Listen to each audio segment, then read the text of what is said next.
Beautiful night here in Southern California. Dodger Stadium will be rocking tonight. Yeah, Clayton Kershaw will be on the mound. The Cubs struggle against Madison Bumgarner at San Francisco yesterday. Cubs and Dodgers, game one of a three-game weekend set. Welcome to a late night of Cubs baseball here on WGN. Jim DeShays and Len Kasper. The Cubs made another bullpen move yesterday. They have acquired Fernando Rodney from Seattle, guy who pitched for Joe Maddon. Yeah, he pitched very well for Joe Maddon. So Joe trying to get Fernando Rodney back on top of his game. He struggled a little bit the last couple of years, had really struggled most of this year, but perhaps will be energized joining this Cubs bullpen. They're going to try to get him to move away from four-seam fastballs to more two-seam fastballs. Why not? You got a chance to add a veteran arm to that bullpen for the stretch run. You see where the Cubs bullpen ranks in the National League this year. They've worked pretty hard, fifth in the league in innings pitched. Rafael Soriano on a rehab assignment. Hopefully he can contribute in September. Jason Mott, we know, is on the disabled list. So coming up, the Cubs and Dodgers tonight. Jason Hammel and Clayton Kershaw, the matchup. We'll dig into that starting pitching matchup on the mound as we get you set for the Cubs and Dodgers coming up.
Another tough lefty tonight as Clayton Kershaw gets set to work here in game one of this weekend set. So the Cubs come in 5.5 up on the Giants, who are hosting the Cardinals this weekend. The Dodgers 2.5 ahead of San Francisco in the National League West. And let's get into that pitching matchup. Jason Hammel coming off a good one. Yeah, 6 1/3 quality innings last time out against Atlanta. His previous couple starts were fairly short for him, but he was able to stretch it out last time against Atlanta. Allowed 6 hits, just 2 earned runs, struck out 8, had 1 walk. Clayton Kershaw struggled a little bit, certainly by his standards, early in the year, but he's back to being Clayton Kershaw, simply the best in the business. The last 9 starts, 5-0 with an 0.90 ERA. Last time these two teams met, the Cubs won the first 2. The Dodgers took the next 2. Hammel, Kershaw, Cubs and Dodgers next.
Honda. Great deals are happening at the Honda Summer Clearance Event. Now at your Honda dealer. Napa, home of Napa know-how. Ford, America's best-selling brand, inviting you to go further in our fuel-efficient vehicles. Check out our entire lineup at your Ford store or at localfordstores.com. Subway, make a smart play for savory subs this season. Score more flavor at Subway restaurants. Subway, eat fresh.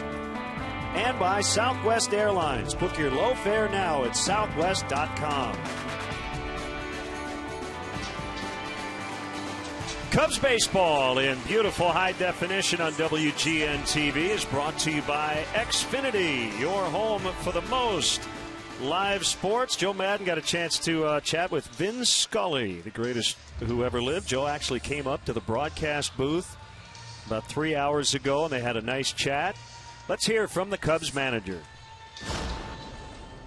He had all this stuff written down, man. He knew all this things, crazy stuff I've done, and talked about our team. He's aware of our players, of course, and want to know about a lot of the young guys. And obviously, he carries the whole game by himself, so he's got all this research. And my Uncle Rick, who I used to live with when I worked for the Angels in Long Beach, Uncle Rick was his biggest fan, and I told him about Uncle Rick too. So it was a nice meeting. I'm very honored, but to get my photograph taken with him was very special.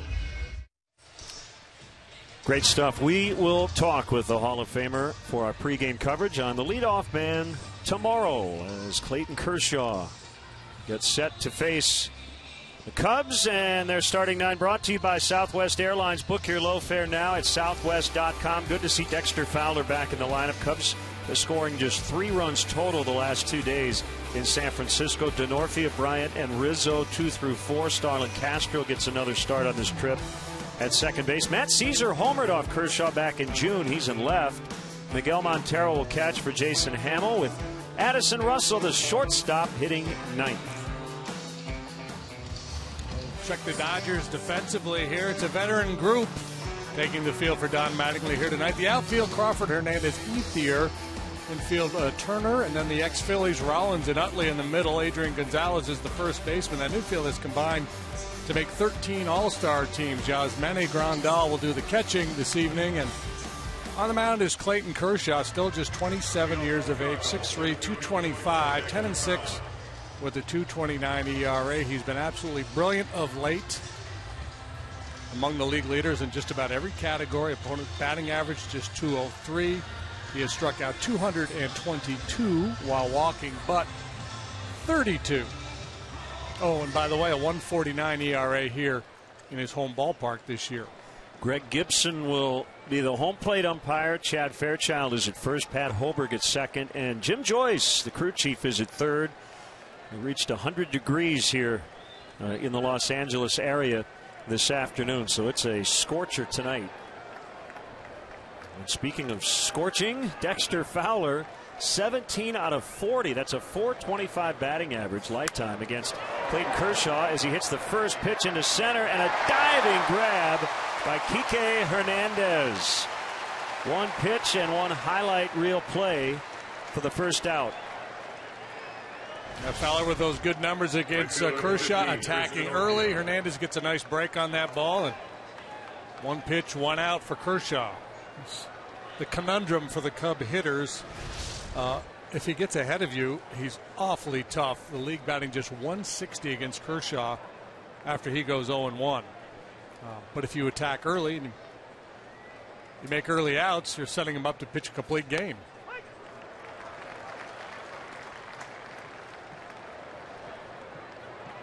Chris Denorfia, one strike. Cubs are 20 games over 500. And that's the patented Kershaw curveball.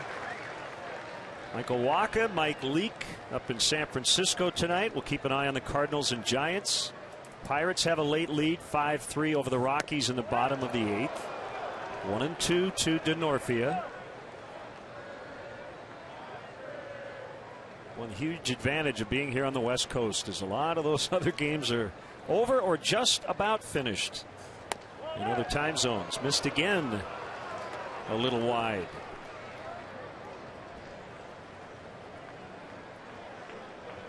Denorfia, third straight start at 3 different outfield spots.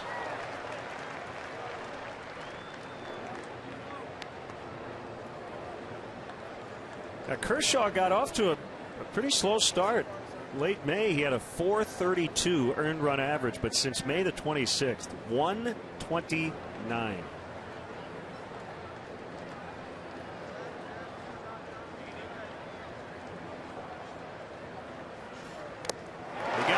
On the curve, foul tipped by Denorfia. Yeah, so if you're Jason Hamill sitting over there in the Cubs dugout, you know you've got to be on your A game here tonight against Kershaw. In his last 8 starts, he has pitched scoreless baseball 5 times. He's allowed 1 run twice. Now, the outlier game in Pittsburgh back on August 7th when he allowed 4 runs in 6 innings. So that's where you take heart. You know, no matter how good you are at this game, guys have bad nights, and you just hope you're ready to exploit it. Bryant homered against Kershaw at Wrigley Field on June 22nd.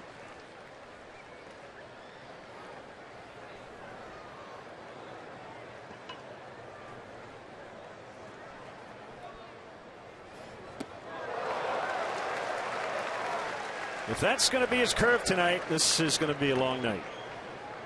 Yeah, he didn't. In his start at Wrigley, he didn't have his best curveball. There was a bit of a hanger right there that Bryant jumped on. If he lost it, clearly he's found it. He also throws a slider, 88 to 91 miles an hour. He throws a straight change as well. There's deception in the delivery.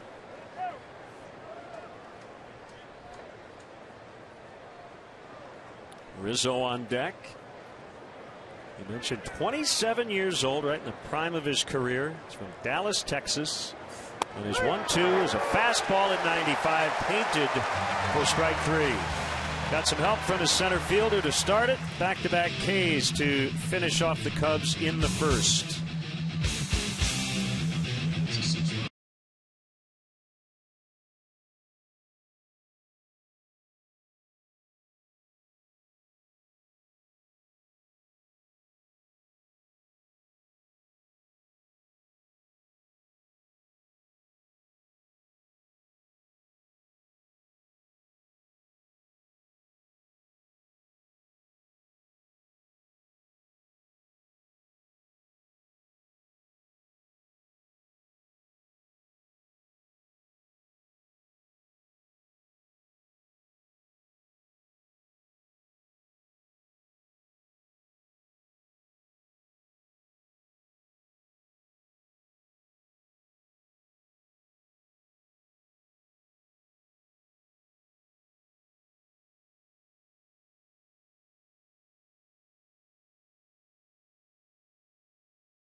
In home runs, Jimmy Rollins, Chase Utley, no longer with the Phillies there at the top of the Dodger order.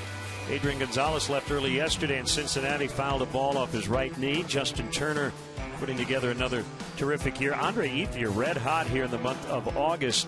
Yasiel Puig just put on the DL. Carl Crawford in the other corner and left. Batting 6th, Yasmani Grandal, an all-star this year. Kike Hernandez in center. And Kershaw, the pitcher, batting 9th. Who's where for the Cubs tonight? Caesar, Fowler, Denorfia, left, center, right. Bryant, Russell, Castro, Rizzo, third to first. Montero behind the plate. Jason Hamill, a veteran right-hander. He is 7-5 with a 3.35 ERA. First start for him in Dodger Stadium since 2011. Low on Jimmy Rollins. Dodgers on their last road trip lost the first 5 games, then they won the last 3 as they swept the Reds. Strike called, 1-1. I mentioned the game time temperature 83. I'm kind of surprised it's that low. Checked my phone when we got to the ballpark today. It read 101.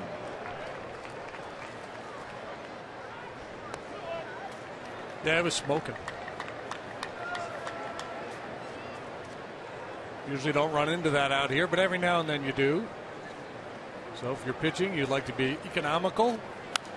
Get some quick outs early in the ball game. Enhance your chances of sticking around. Addison Russell was guarding against the bunt, but now there are 2 strikes, so he pulls way off the line and playing deep at short with Bryant between first and second. 2-2 from Hamill, and it's down low. Full count with Utley on deck.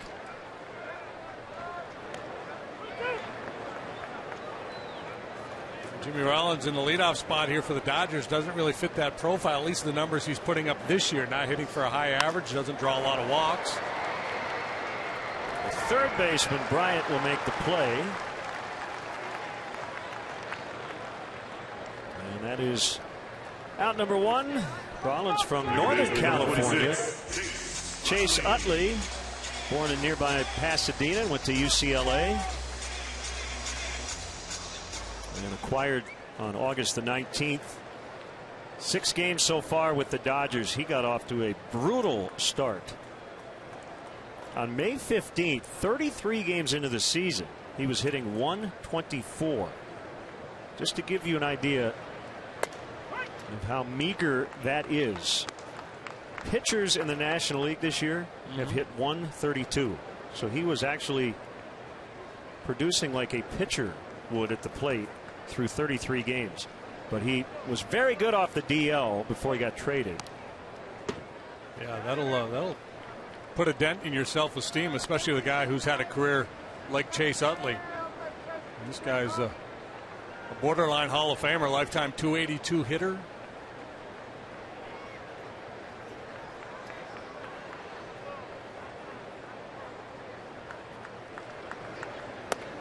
That's a good curveball from Hamill. Jason coming off a good one against Atlanta, a 9-3 win. Making start number 25.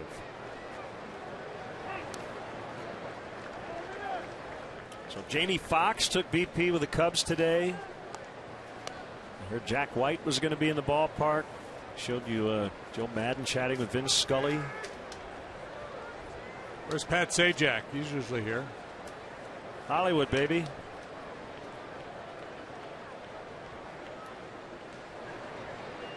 2-2.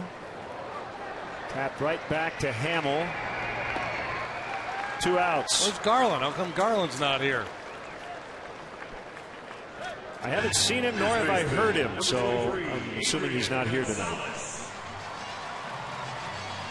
But if he's not, he's watching us. Yelling at his iPad. I'm right here, JD! Now Gonzalez bruised his right knee as he fouled a ball off that knee yesterday in Cincinnati. A couple of innings later, he had to exit. You mentioned earlier about the Dodgers leading the league in home runs hit. If you recall, early in the year, they were just absolutely lighting it up, scoring all kinds of runs. They've obviously dropped off a fair bit. They're middle of the pack in the National League in terms of runs scored. Still very home run dependent.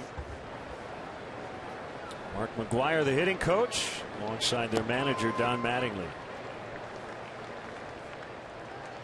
Enormous payroll, expectations through the roof. And they're on pace, to set an all-time record.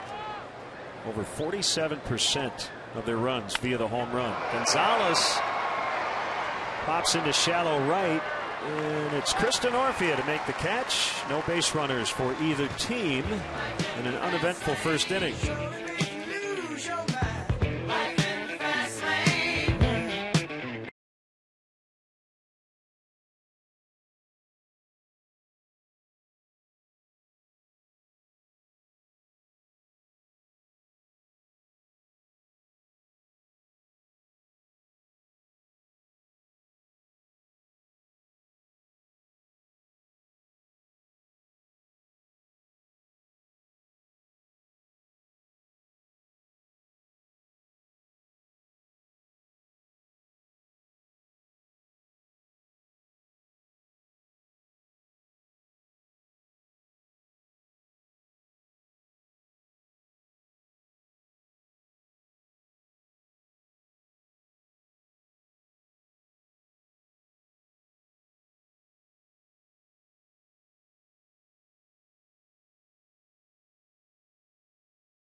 WGNTV.com. Right now, click on the WGN Sports Game Zone banner and connect to all the up-to-the-minute stats and info while watching at home. Game Zone is sponsored by The Great Escape, pools, patio furniture, hot tubs, and more. Everything you need to have more fun at home this summer.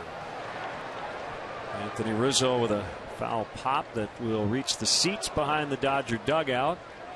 Underway in the second inning. Scoreless tie.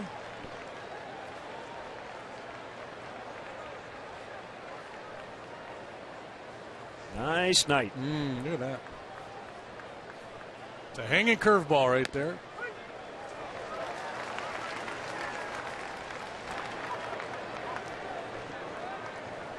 Cubs lost 9-1 yesterday in San Francisco.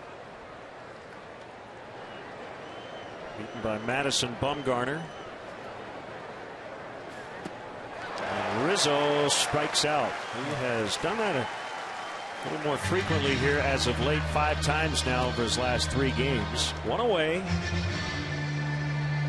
Well, you run into the likes of Bumgarner and Kershaw on back-to-back days. That can give hitters nightmares. Let's put it this way. It stands out when Anthony does strike out multiple times. A lot of hitters in this lineup, you wouldn't bat an eye, would you? But he takes a lot of walks and doesn't strike out a ton for a power guy. No, it's one of the things that makes him one of the elite guys in the National League.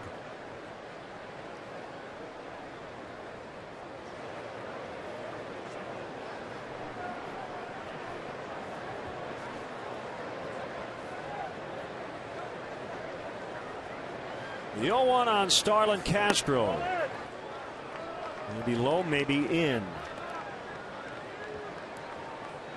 Starlin making his 7th start at second base. He is 2 out of 20 lifetime against Kershaw. A chopper to third. Turner slings it across to Gonzalez. So Howie Kendrick is on the DL with a strained hamstring, so pretty easy for Don Mattingly to put Chase Utley in there. Utley has taken some ground balls over at third. So when Kendrick comes back, they have depth there. I have to believe, it sounds weird to say, but with this enormous payroll and all these highly decorated veteran players, a lot of sleepless nights for Don Mattingly, right? Not that you ever wish for injuries, as Matt Caesar drills one out toward the deep left center. It's going to one-hop the wall, and he's got a double. So Matt is now 3 for 5 in his young career against Clayton Kershaw. Yeah, with a home run.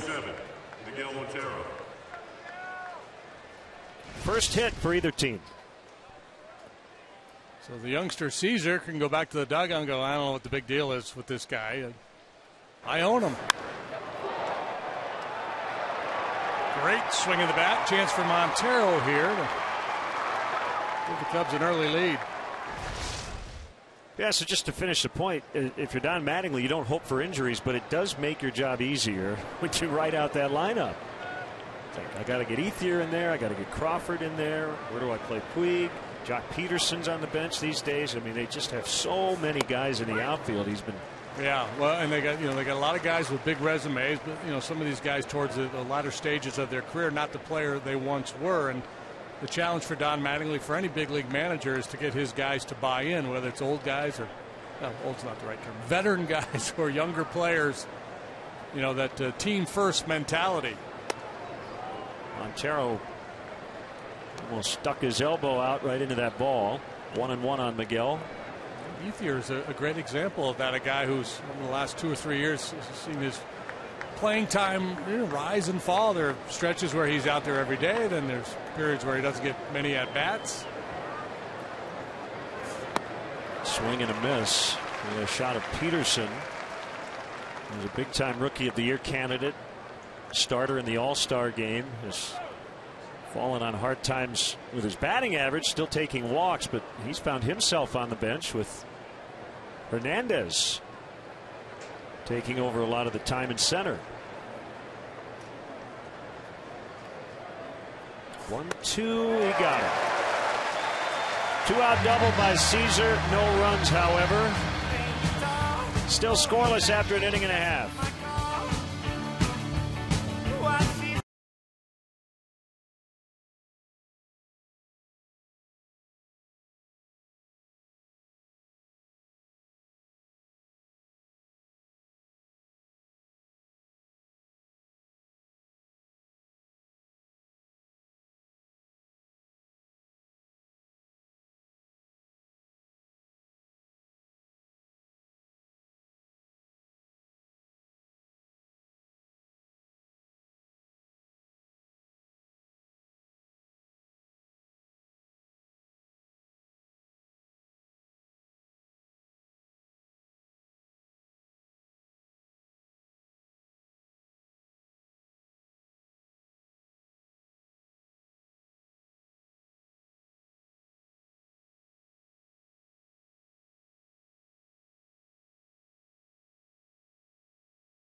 Will return for season 67 in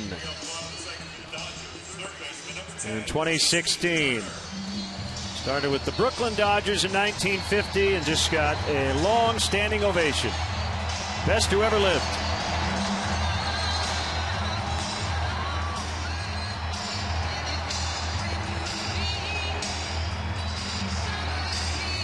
And the thing that makes Vince so special, there's a lot of divas in this business. He's just a real nice guy. Yeah, he really is. And we will talk with Vin on the leadoff man tomorrow about his wonderful career. Justin Turner takes a curve for a strike. Harry Truman was president when Vin Scully started.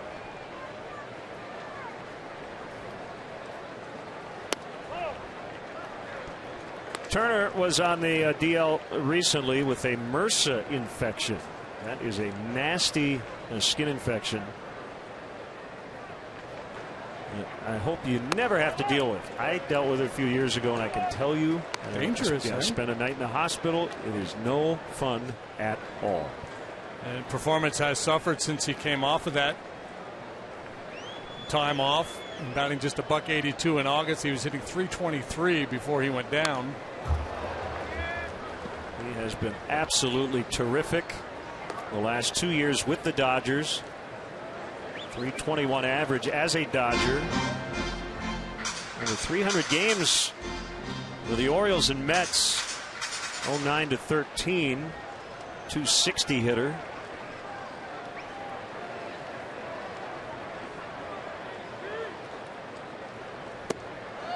You can see it coming. He hit .280 his last year in New York, then hit .340 last year for the Dodgers.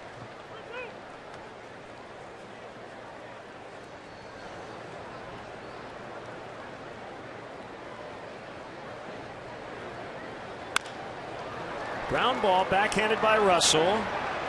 High throw, but plenty of time. Rizzo down on the bag before Turner got there. Hey, Cub fans, let's go. Tickets are available for the next homestand. It starts this Monday, August 31st. It'll feature games against the Reds and the Diamondbacks. As always, go to Cubs.com to purchase seats and get to the latest game time updates.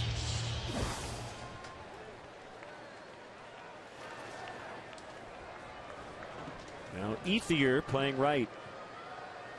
A little harder to spot the Cub fans here because these two teams wear blue, but they're definitely in the ballpark.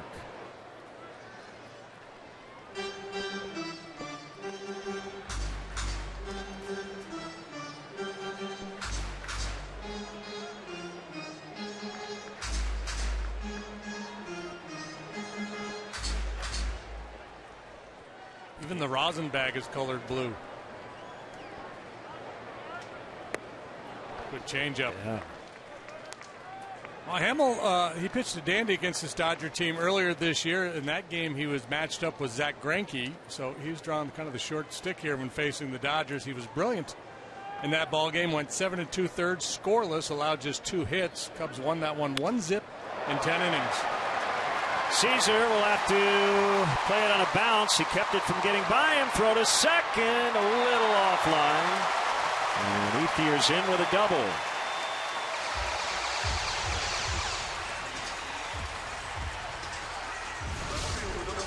It was a 2-out double for Caesar in the top of the inning. Here's a 1-out 2-base hit by Ethier. This ball has some funky action. Checks up and kicks back the other way on Caesar. He's able to make the adjustment and get off a pretty strong throw. Nonetheless, 1-out double for Ethier. 34-year-old Carl Crawford. At one time played for Joe Madden in Tampa Bay. And Montero able to knock it down, and he pounces on it. Ethier has to hold it second. Yeah, it's interesting. These clubs, a lot of similarities. Big guns at the top of the rotation. Pitching carried the Cubs early on. The Dodgers' offense, especially early, was outstanding. The big difference, of course, is the Cubs have all these young position players, and the Dodgers are full of 8, 9, 10-year veterans.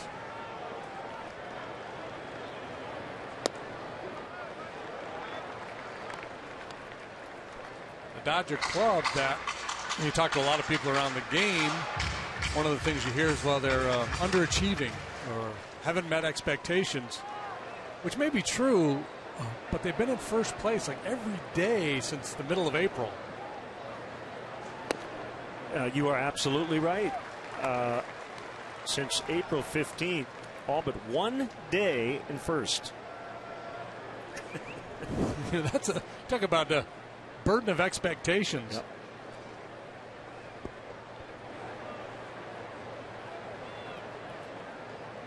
Three and 0 the count on Crawford. Here it is. It's a strike.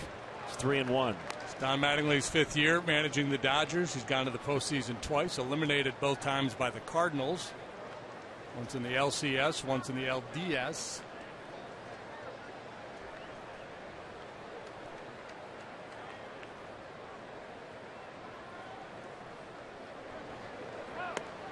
Three and 2.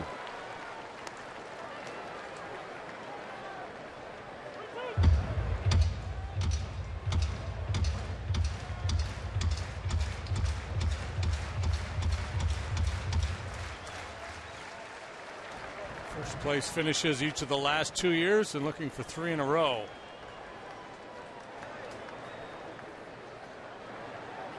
You see Hamel working up quite a lather here early on a hot night. Fouled away. Yeah, I mean, look, the speculation will continue, and even if the Dodgers go on and win the World Series, they had a front office shakeup over the winter.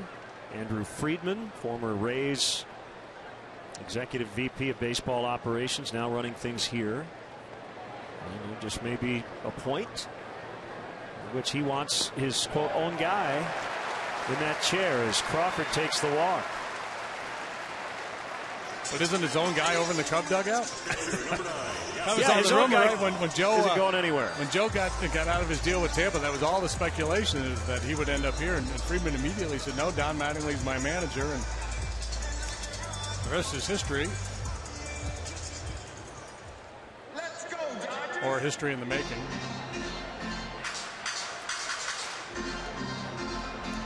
A shot of Magic Johnson, part of this Dodger ownership group. And they have spared no expense. Chairman is Mark Walter, based in Chicago, and was a Cub fan before buying the Dodgers. Stan Kasten, their president and CEO.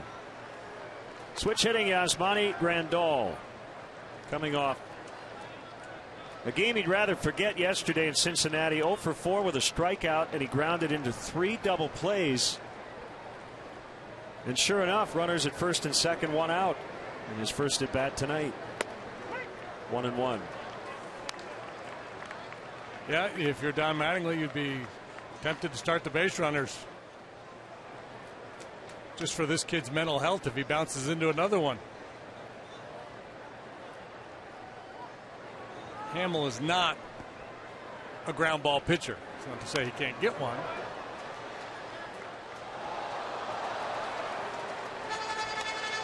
But in terms of the distribution of outs, he's below league average on the ground. Grandal above league average, so he would be a candidate to bounce into a double play. Joe Torre once bounced into 4 in a ball game.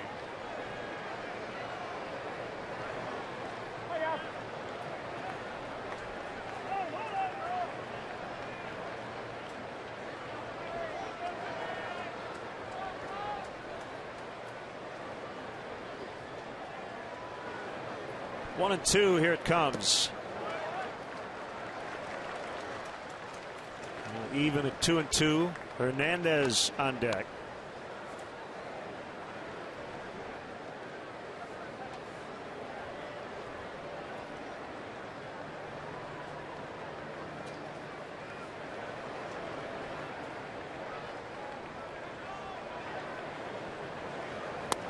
Swing and a miss, strike 3. And his hitting coach, Mark McGuire, should he so choose, can tell Grandal the good news is you only made 1 out. Yeah, well, that's what they should, right? Kind of the gallows humor that exists in this sport. Somebody should go over and tap him on the back, say, good job, man. Way to only make 1. Hernandez, super utility type player. Playing a lot in center field. He's been really hot at the plate. Recently turned just 24 years old. Originally drafted by the Astros in 2009. He's from Puerto Rico. He can play a little bit. He's got a little flash in his game, but he can play. And versatile, plays all over the field. Traded from the Astros to the Marlins in a Jake Marisnick deal, and then over here to the Dodgers in the deal that sent D. Gordon to the Fish.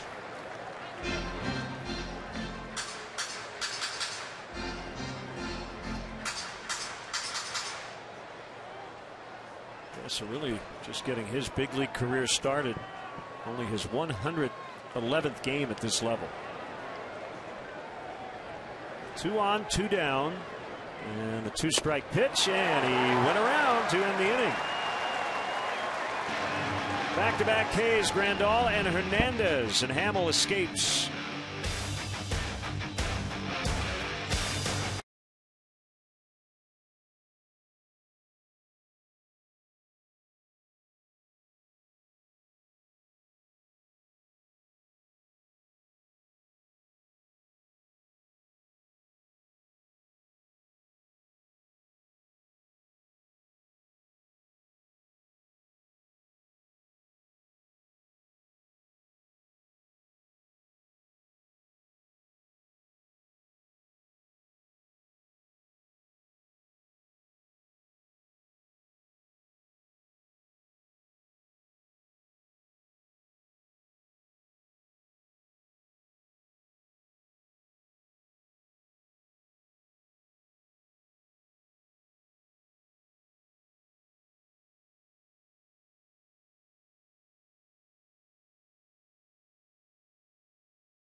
JD's baseball blog at WGNTV.com. The blog is sponsored by Jeff Vukovich, your nationwide insurance agent serving the area for 37 years. To join the nation, contact Jeff at jeffvuk.com. Nationwide is on your side. Season series tied at 2 apiece, with the previous 4 games coming in Chicago in June. Cubs won the 2 games started by Kershaw and Greinke, and then lost a couple of games started by Bolsinger and Frias. High for ball 1 to Hamill. Kershaw in that game went 7 innings, allowed 4 hits, 3 runs, struck out 9. Rollins, plenty of time. 1 out. I joined Joe Madden and Cub players ringside after the game on September 2nd for an unforgettable night of amateur boxing, great food, and giving back to Chicago's youth. Located at the Ravenswood Event Center, Madden's main event will feature local youth boxers at various skill levels, as well as a special main event bout. For tickets and details, visit CubsCharities.com.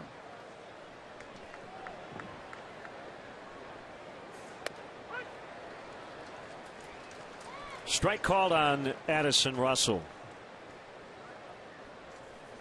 So you have those moments as a big leaguer, as a rookie, I should say. And when you're a Cub, you have the Wrigley Field moment, wherever your major league debut happens to be.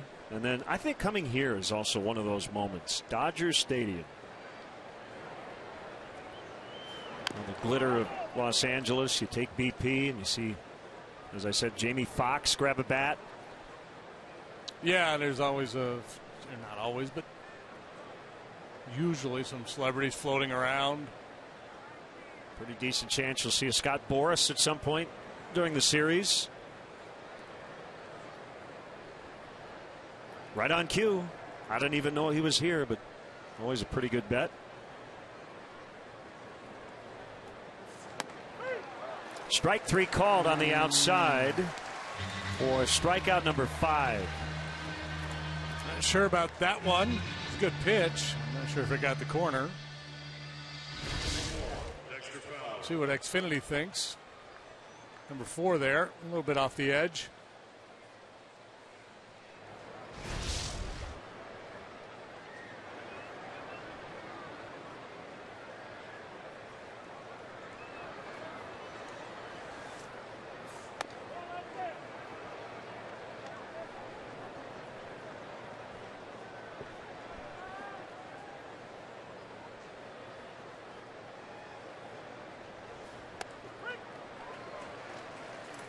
One and one.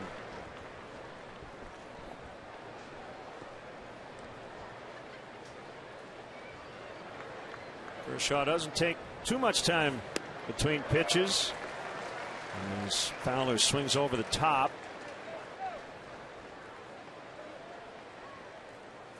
Cubs struck out 16 times in the ball game yesterday. On the ground toward the middle. Backhanded play, Utley, but he will not be able to get Fowler. So Fowler robbed of a hit as he lined to center in the first inning. Just snapped it 0 for 12. Cubs have their second hit. And Fowler continues his good work against Clayton Kershaw. Stayed back nicely on that curveball. A little awkward there for Utley as he bounces up and ultimately able to get a throw off. That looked ugly. That looked like time to throw a little ice pack on the low back. Appears to have come out of it okay. Gonzalez will hold on Fowler.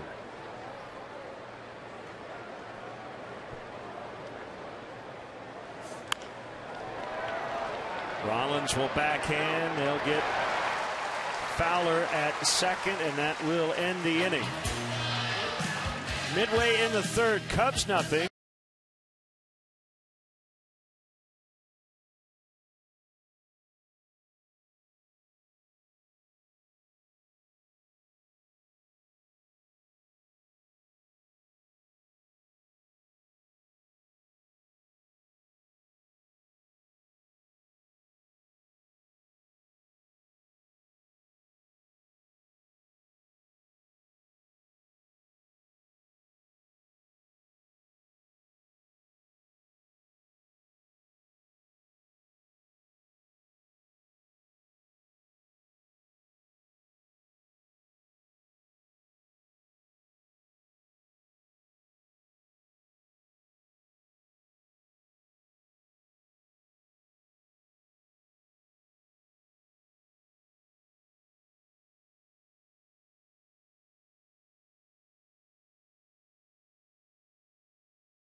Cubs baseball is brought to you by Budweiser. Still brewed the hard way. This Bud's for you. Clayton Kershaw leading off the Dodger third. Scoreless tie.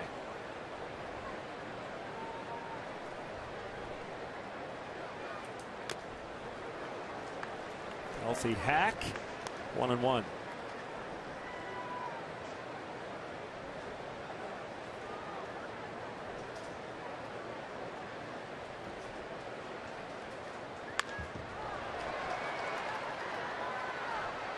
So both pitchers have grounded out to short.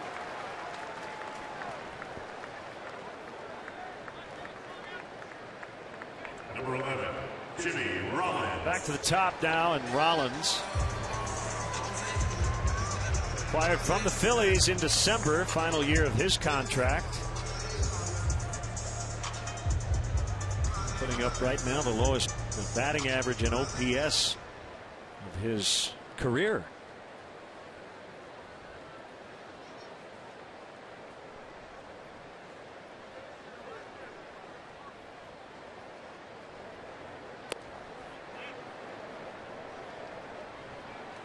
In his prime, a tremendous two-way player, won an MVP award.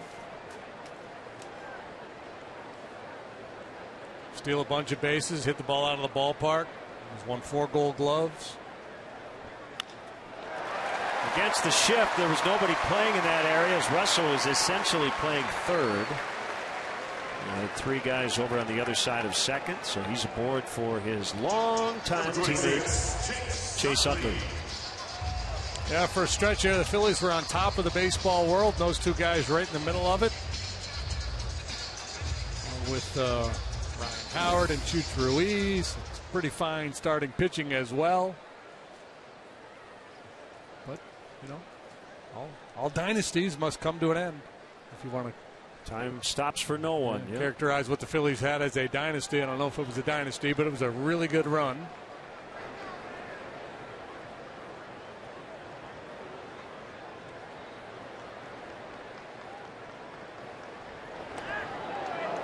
Yeah, that's the other part of it. He's talking about Rollins as a leadoff man for the Dodgers. That, you know, he's got a low on base percentage, and he's only 9 out of 16 in stolen bases too. So he's not bringing a whole lot to the table there. The Dodgers don't run at all. They've only stole 31 bases as a team, dead last in the league.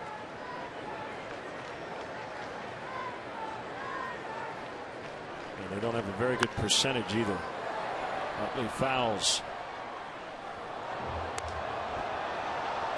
But they walk, and they hit home runs.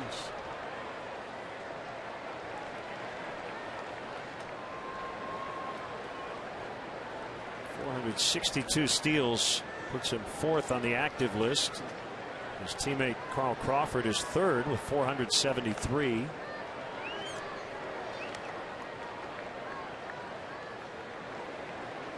He has a couple of options on his contract. Jimmy Rollins will be a free agent at the end of the year.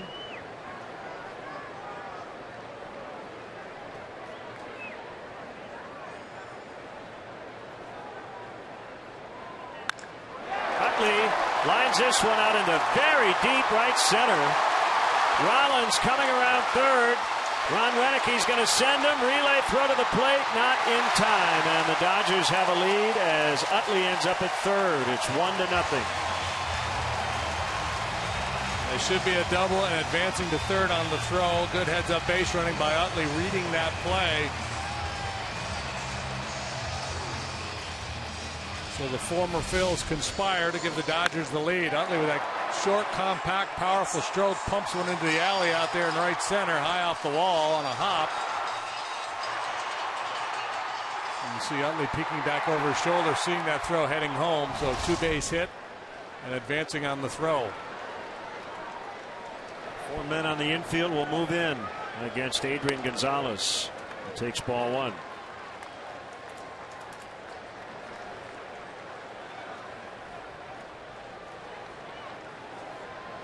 So the reunited double play tandem teaming up here to give the Dodgers the lead. Calling Peaches and Herb. Hamill going way upstairs with a fastball. Would love to get a punch out here of Gonzalez. Espazio, the Cubs pitching coach, looks on.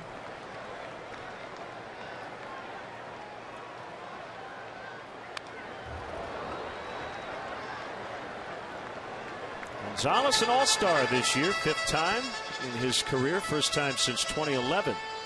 And his rate stats this year almost right on the button in terms of what he has been in his career, which is really good.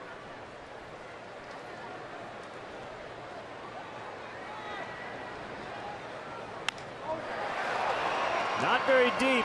Fowler trying to get behind the ball. Utley tags, and he will not try it.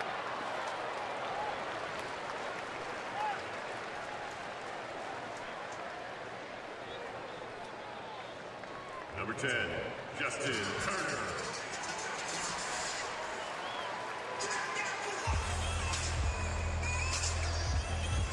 Fielders can now move back to their normal spots with 2 outs for Turner.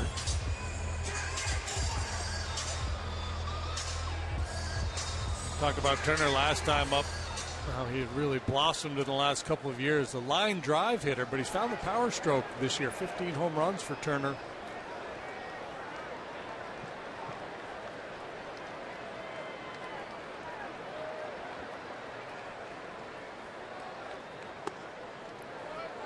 Today marks the anniversary of the birth date of the last Cubs manager to take the team to the World Series. Jolly Charlie. Charlie Grimm was born on this date in 1898, 117 years ago today. Grimm passed away in 1983.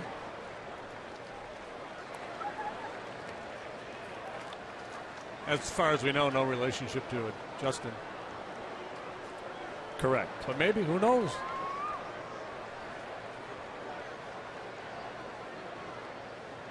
Climb that family tree high enough.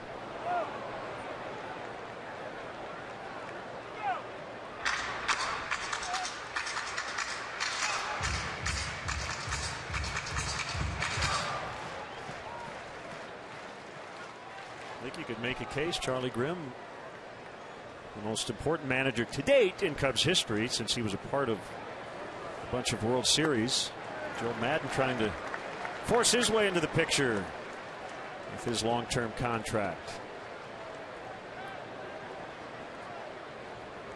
Grimm player manager, Cubs in the series 32-35. 1945 as well. Well hit, but caught by Caesar. Dodgers get on the board. The Utley RBI double. It's 1-0 after 3.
Cubs, and we may use it for a fan cam segment later on tonight.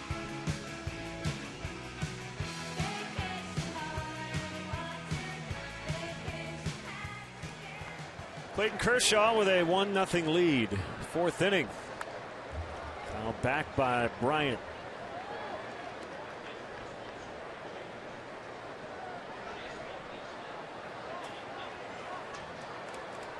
They're now giving Chase Utley a triple instead of a double.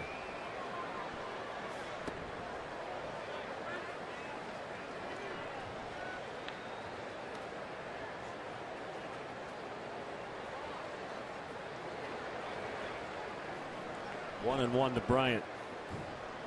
Action in the outfield the last couple of days in San Francisco. Right field, center field.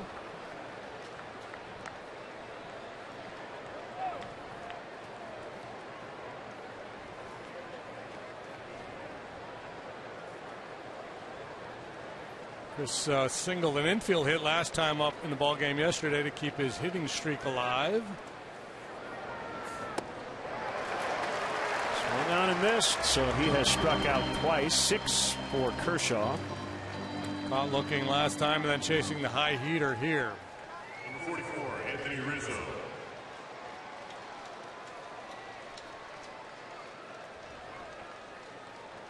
Kershaw has 31 consecutive scoreless innings pitched in this ballpark.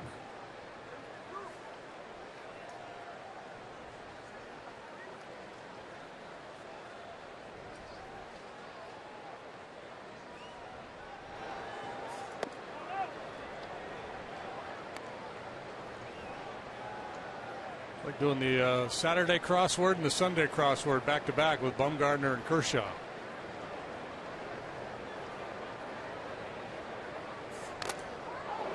Good swing. Rattled the cage of Greg Gibson, the home plate umpire. He's going to take a little time.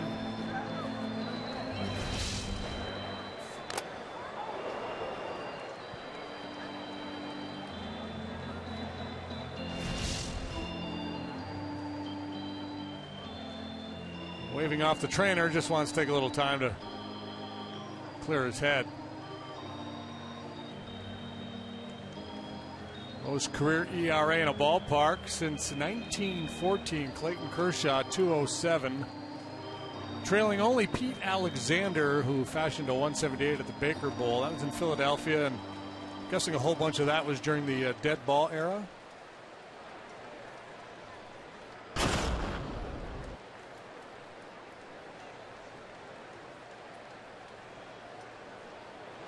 Because the dimensions of the Baker Bowl was really small.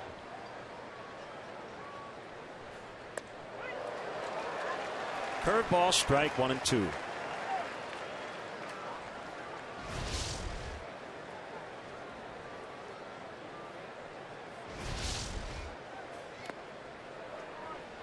Yeah, one of its nicknames was the bandbox.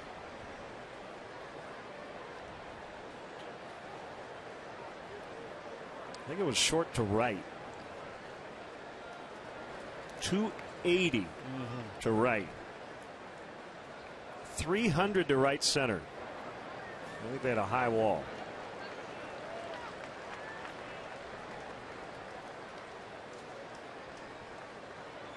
Alexander pitched from 1911 through 1930. So that stretch up until 1920, that's considered the dead ball era. Baseballs were kept in play, so the balls were soft. Hitters didn't do that. Rizzo to deep center. Gone. And we're tied at 1. There goes that scoreless streak for Kershaw in this ballpark. And the many Cub fans in attendance on their feet. Well, that's fun. You got an elite pitcher, an elite slugger going toe-to-toe. Rizzo wins the battle this time after punching out last time. Redemption for the big fella. And we're tied.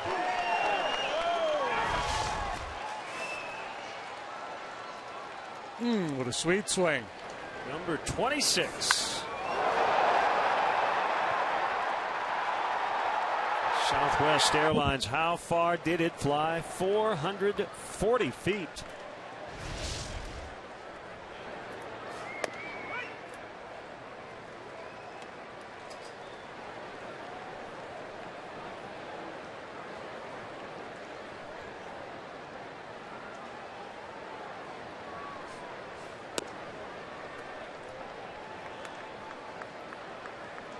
Speaking of home runs, Marlon Byrd has hit a grand slam in the third inning, and the Giants have a 4-0 lead over Michael Wacha and the Cardinals.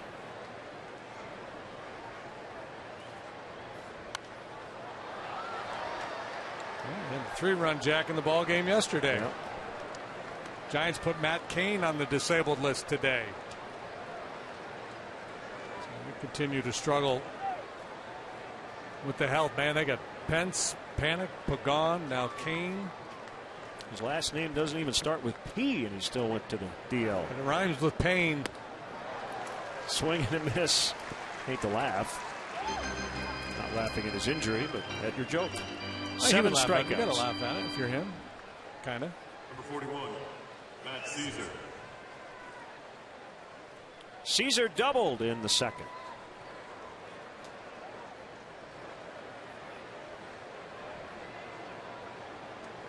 So Kershaw has led the major leagues in earned run average each of the last 4 seasons. That's the first time that's ever happened. His teammate Zach Greinke is the current major league leader. And he's at what, 161. It'll be hard for Kershaw to catch him.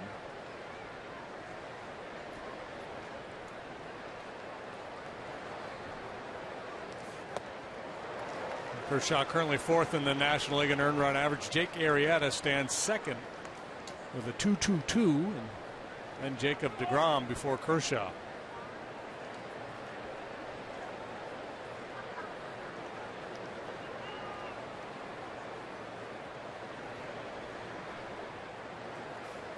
Swing and a miss. 2-2.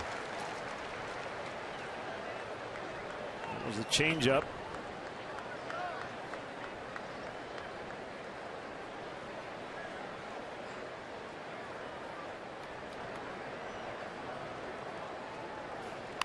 Curveball is bounced right to Turner, third. When the inning is over, Anthony Rizzo, a 1-out blast to center, well over 400 feet to tie the ball game at 1 apiece.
Cubs checking and an official Cubs MasterCard debit card, only available at your local Wintrust Community Bank. Go to wintrust.com/Cubs to learn more. Member FDIC. 1-1 tie. Anthony Rizzo's long home run off Clayton Kershaw. Followed up the Chase Utley RBI triple for the Dodgers. Ethier in the air left. And it's caught by Caesar. Cubs are proud to salute the men and women of the United States Armed Forces this Monday, August 31st. Show your support by buying tickets through the Cubs special events page. Tickets will be in the Terrace Reserve outfield, and each ticket includes a special Cubs Armed Forces baseball cap. Visit Cubs.com/special events.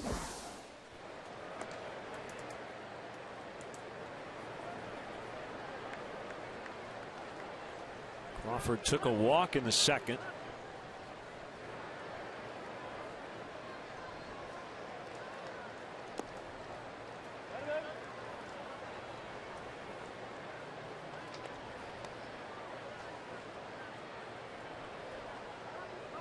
Red Sox beat the Mets in 10 innings in New York tonight. 6-4 the final.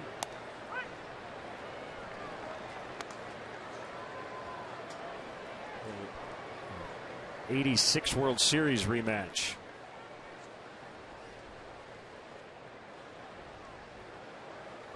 Red Sox actually got 3 in the 10th. Mets put up 1 in the bottom of the inning, but it wasn't enough. Was Mookie there to throw out a first pitch? I don't know.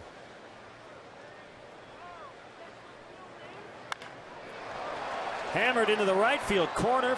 Foul. Just foul. A little bit of a hanging breaking ball, and Crawford was out in front of just a little bit.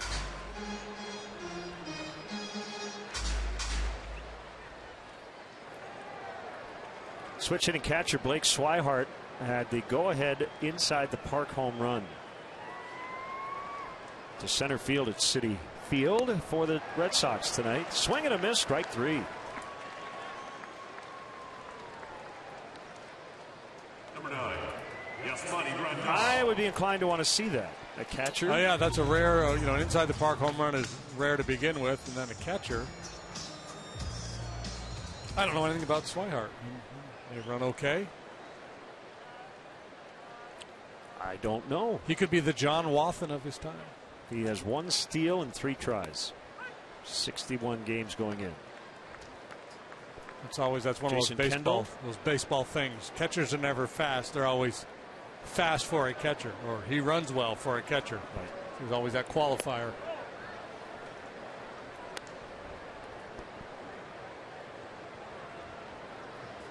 Grandal, a switch hitter. Recently dealt with some left shoulder soreness. Concussion DL time earlier this season as well. And an all-star for the first time in his 4th season. Already in his 3rd organization. He's 26. Yeah, and coming into his own here, and you don't shake a tree and get this kind of a player. Switch hitting catcher. Got some pop. He's hit 15 home runs. He's patient. He'll work a walk. Strike 3 called to end the inning. Second 1-2-3 for Hamill. 1-1.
third bank, the Curious Bank. Blake Swihart to straightaway center. And Juan Lagares overran it. Not quite sure where the left fielder was at this point. Eventually, he joins the scene. I'm not sure who that was. Oh, it was Yoenis Cespedes playing left. Ended up being a game winner.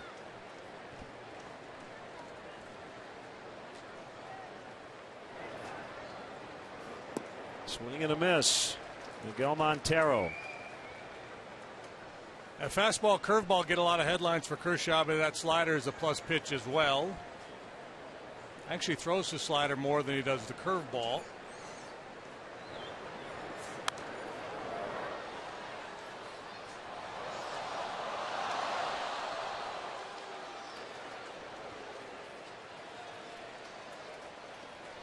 Normally this time of year, as a player, you're looking forward to a West Coast swing to get out of the heat and humidity that's in the middle of the country or perhaps on the East Coast. And typically you catch a breakout here.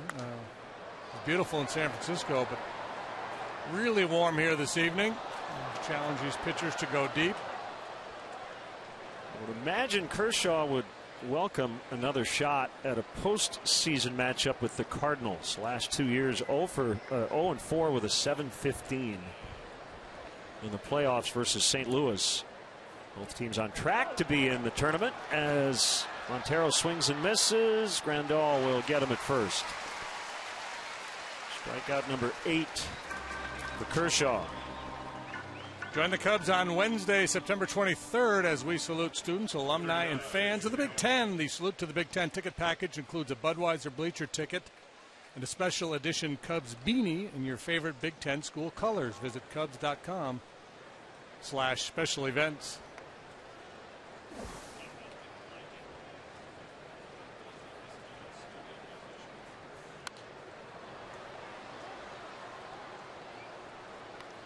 Well, it might be time to start checking the archives for Cub record strikeouts in consecutive games in a 9-inning affair.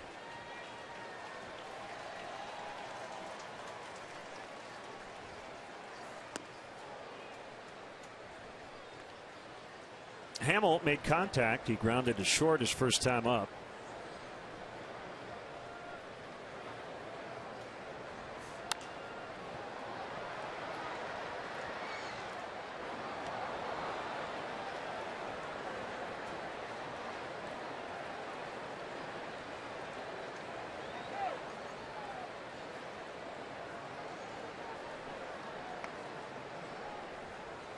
Two on the way. The curve. Not fair. Jason Hamill going, throw me a fastball, Clayton. Come on, man. It's the fraternity, the brotherhood. Can't do a fellow pitcher like that. Kershaw would say, well, Jason handles the bat pretty well. I gotta treat him with a little bit of respect. Treat him like a real hitter. Yeah, 10 hits, career high for Hamill. Ball one to Addison Russell.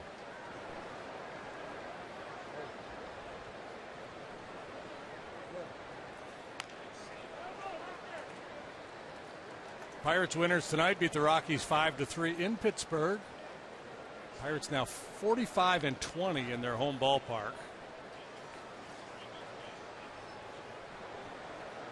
Cubs got to within 2 just a couple of days ago. Now 4.5 behind them for the first wild card position.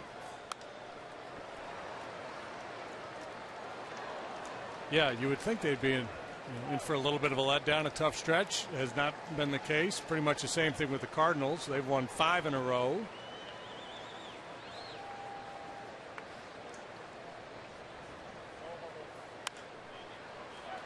Popped up on the infield. Utley, 2 hands on it. Cubs go quietly in the top of the 5th. Halfway home on a late Friday night, 1-1.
Great to have you with us tonight from Los Angeles, and we'll be right back here on Channel 9 tomorrow night. Swing and a miss. He's got that slider working again tonight. He has struck out 4. That's been his go-to pitch. Leadoff man tomorrow, 7:30 Central Time. Hernandez in the air center field, and Fowler's got it. Can occur. Number 22, Clayton Kershaw.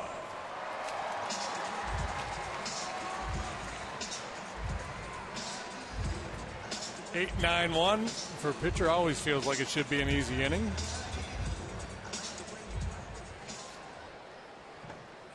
Doesn't always work that way.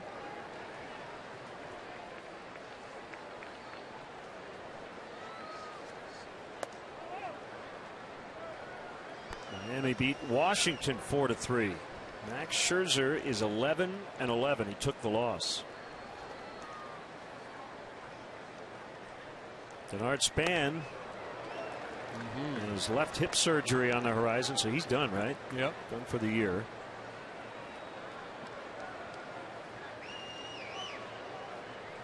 Jack Zurincic out as general manager of the Mariners. That announcement came earlier today.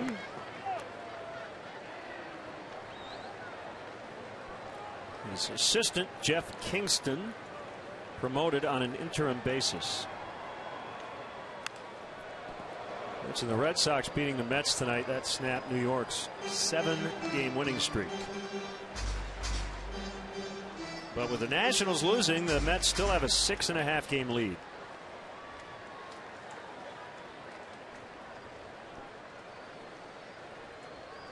One-two from Hamill. And on a bounce, Castro played it conservatively, and he had time with Kershaw running, and he gets him. Hey, Cub fans, let's go. Don't miss your chance to catch the best matchups in baseball. Reserve your place in line for history in the making. Join the season ticket holder waiting list. It's easy. It's free to register. For details, visit Cubs.com/waiting list. The Reds are hurting. Got shut out in Milwaukee tonight, 5-0. Cincinnati in last place in the Central Division. Now losers of 13 of 14. Rollins cuts and misses.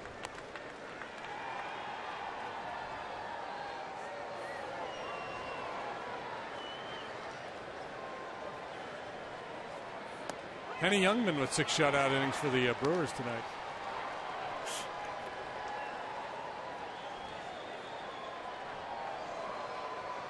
It's really Taylor. We like Henny. Henny's much funnier. Take my curveball, please. Yes. He picked up his 8th win. Iglesias, the loser, despite 10 strikeouts in 7 innings.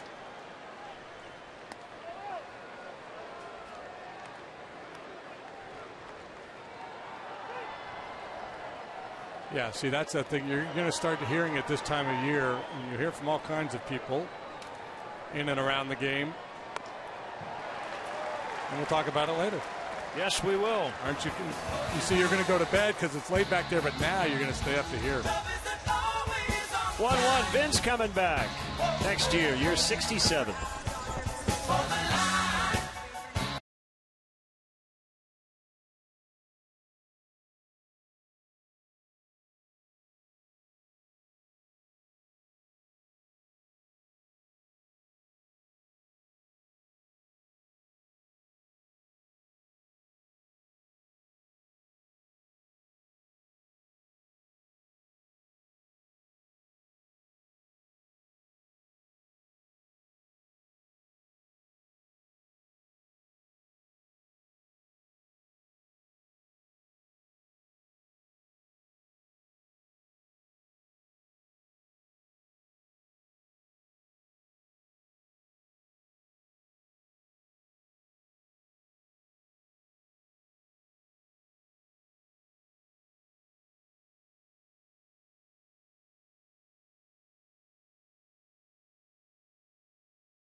Now for your chance to win 6 meals from the Simple 6 menu at Subway. Subway, eat fresh. Message and data rates may apply. Each team with a run on 3 hits and no errors. When you come to Dodger Stadium and we get fan shots, don't you go, that looks like? And you kind of think it's a celebrity, and it's not.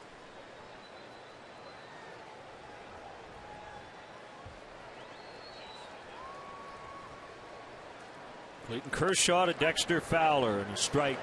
Anyway, we were talking before the inning ended, or I was talking before the inning ended about what you're about to start hearing, and you probably already have, about teams with bad records being dangerous this time of year. They've got nothing to lose. To that I say bunk. Like bottom division clubs are any better this time of year than they are throughout the season. They may be even worse. Yeah, I'm with you. I think what tends to happen is when a bad team beats a good team 2 out of 3, it just makes headlines. Yes. So you notice it. They had nothing to lose. They're letting it all hang out.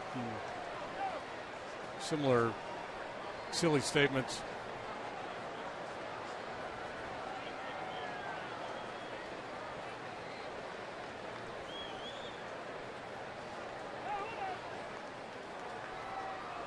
Jim checks in on Twitter. They changed the Utley double third to got the third on the throw to a triple, but he said, how do you score that when it is a double and advance on a throw? I do T for throw on the advance. I don't know. I might just put a little notation, just maybe a little colored mark, a little line there, and say advanced on throw.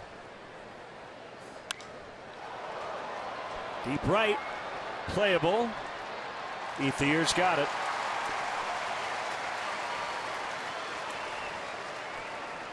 I like the team method. I might adopt that. Right fielder Chris Denorfia.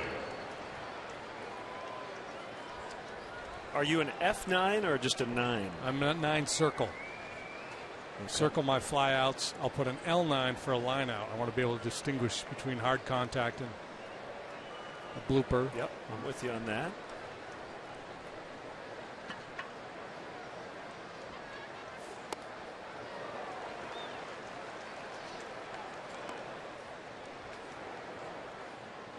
Pretty sure there are some broadcasters who keep track of the count.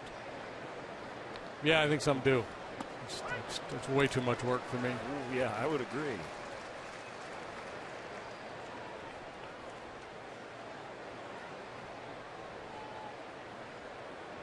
Two strikes to Denorfia, batting second in the lineup. Trying to get hot again, hitting just 175 over his last 39 games.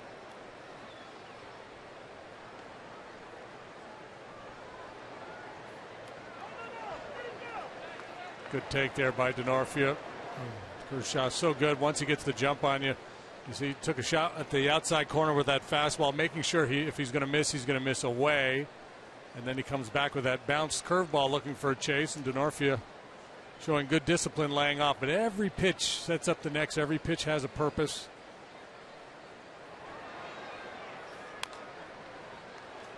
Four Dodger pitchers have won the National League MVP. Sandy Koufax, 1963, Don Newcomb, 1956, and back in 1924, Dazzy Vance.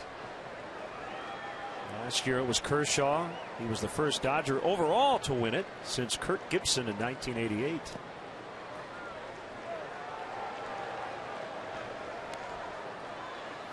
And I'm not sure that Earl Hershiser wasn't more valuable to that Dodger team than Gibby was. When you look at Gibson's numbers, they were good, but they didn't really jump out at you. And obviously later, this had nothing to do with the MVP award, but he hit that big home run off Dennis Eckersley in the World Series.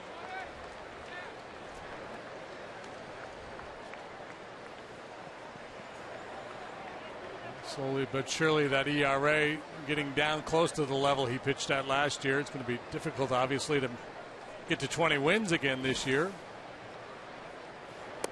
Swing and a miss as Denorfia lets go of the bat on strike three.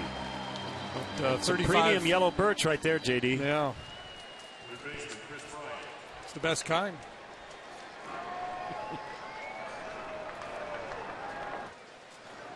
About 35, 36 games left for the most part, for most of these teams. So no way Kershaw can get to 20 wins.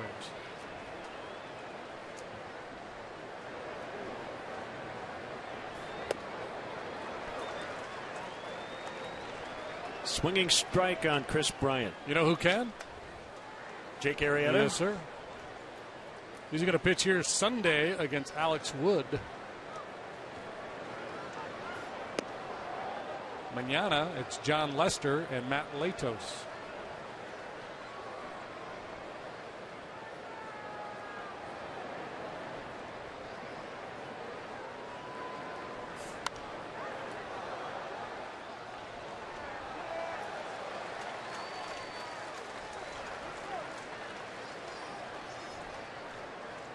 Chris has struck out twice tonight down in the count. A ball and 2 strikes here.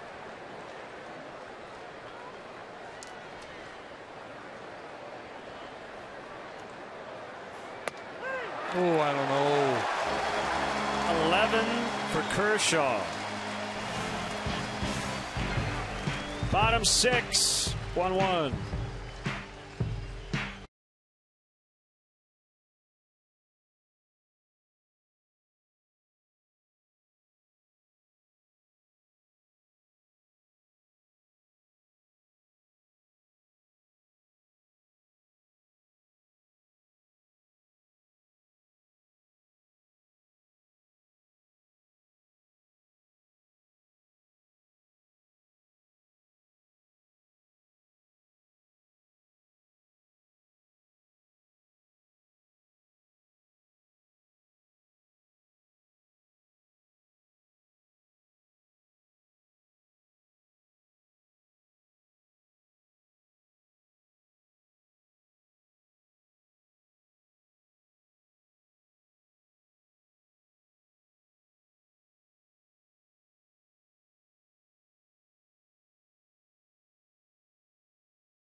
Bottom of the 6. Host your best customers and guests at a private suite at Wrigley Field. The Nuveen Investment Suites can accommodate anywhere from 15 to 55. Food, all you can drink beverages, and parking. Cubs.com/suites for details. Jason Hamill back to work on the mound. And 1-1 tie. Bottom of the 6th inning. Dodger run came on a Chase Utley RBI triple in the 3rd.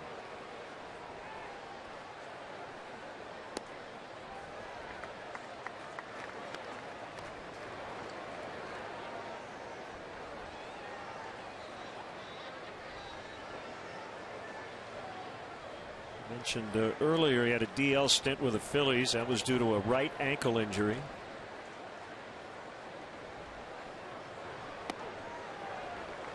So he was not on the field when Cole Hamels no-hit the Cubs at Wrigley.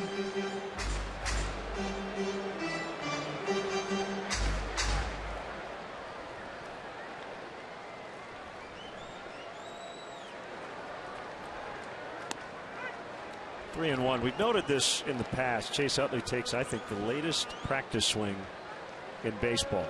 Just one last little timing mechanism. as the pitcher's just getting ready right there. 3-2. Yeah, and it causes them to be a little late getting started from time to time. Obviously, it served him quite well through a long, very productive career, but every now and then he'll just get a little out of sync, and you can tell he gets a little rushed. He'll jump at the ball, but he's compact, he's quick.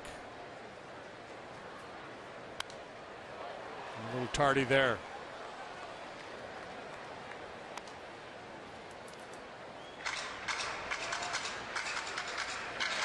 Seems like he would be vulnerable to a little bit of the stroke quick pitch.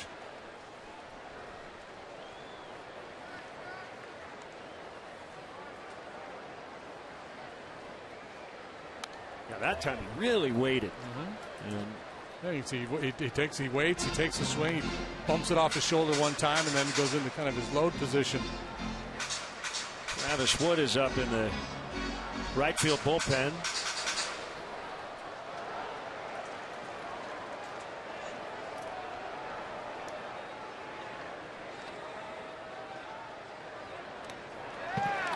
That is ball 4. Comes right back to Montero. Lead-off walk. This time the Dodgers have had the first hitter of an inning on base.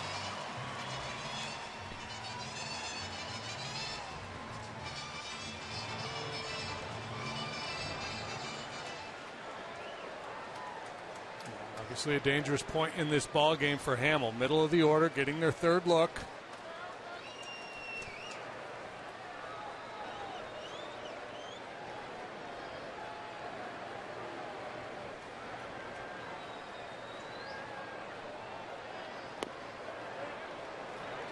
Strike on the swing.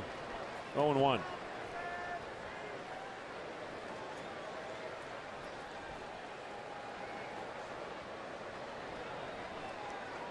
Twins shut out the Astros in Minneapolis 3-0.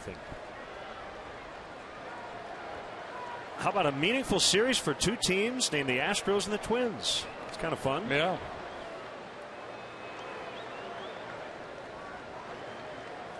Twins have taken 7 of 8. No chance to run down the Royals in the AL Central, but right in the middle of it in the wild card chase. Short lead Utley. Gonzalez, ground ball, right field. Utley stopping at second. 2 on, nobody out.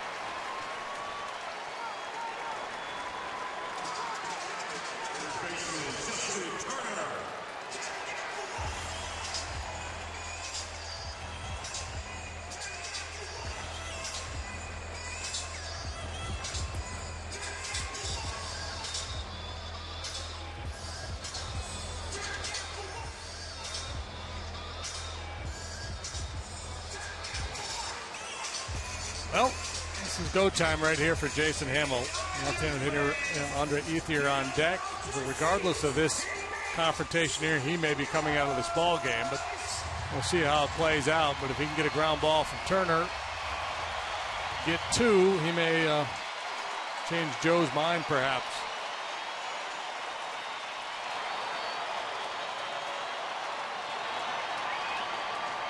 Pitch, Turner looks at a strike on a curve. Cardinals coming back in San Francisco. It's now 4-3 Giants at the end of 5. Marlon Byrd earlier with his 8th career grand slam for the Giants runs. Here it's 1-1. Dodgers threatening bottom 6. Chest blocked by Montero. Throw to third. Bad throw. Utley on his way to the plate. He'll score without a throw. Man. It looked like Miguel had a shot at Utley at third, but a bad throw, and it cost him 2 bases and the go-ahead run. Boy, a heck of a recovery by Montero. That ball came up under his mask, hit him in the throat, I believe. But he corrals the baseball, and he's got Utley dead to rights. The throw is well off the base inside. Bryant can't corral it. Oh, right up under that mask. It did not get the throat. He just never quite got the handle on the ball.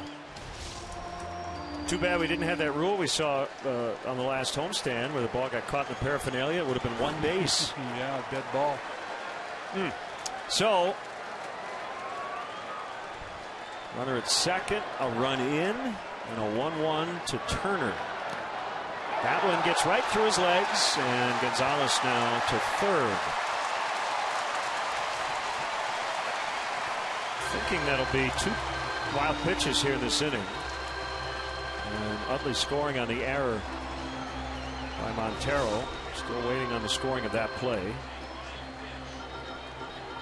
Yeah, and the first one very difficult to block. The second one, Miggy will tell you he should have been able to keep in front and prevent Gonzalez from moving to third.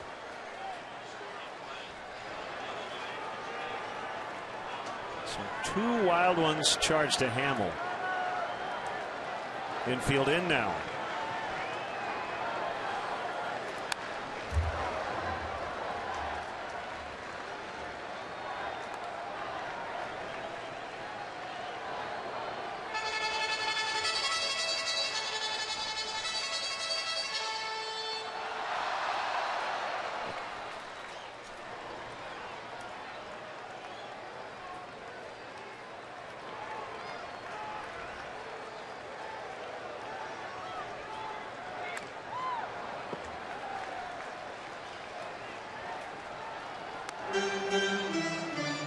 Working on a little side-by-side of the setup of Justin Turner and Anthony Rizzo. A lot of Cub fans watching going, wait a minute, he kind of looks like the right-handed version of Rizzo. Where his hands are when he gets set to hit. Maybe a little more open than Anthony. Right, that little lean. 3-2.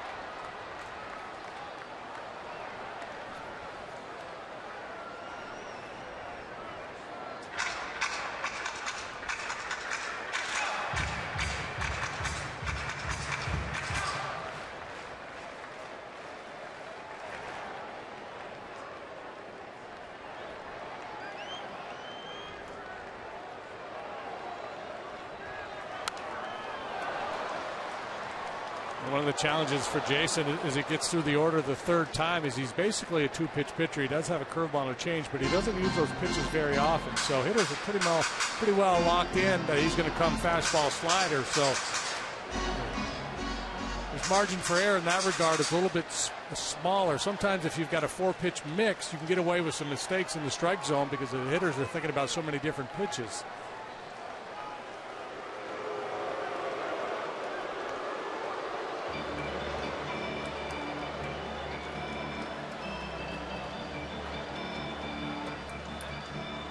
Conversation right here is all about whether they want to throw a pitch in the strike zone, whether they feel like they need to throw a strike to Turner here, or with that man on third base and nobody out, if he would be inclined to expand his own to try to get that run home.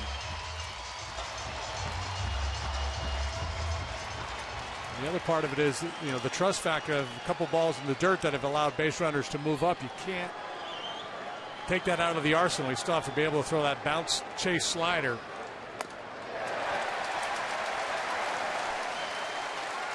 So 2 walks, 2 wild pitches in the inning.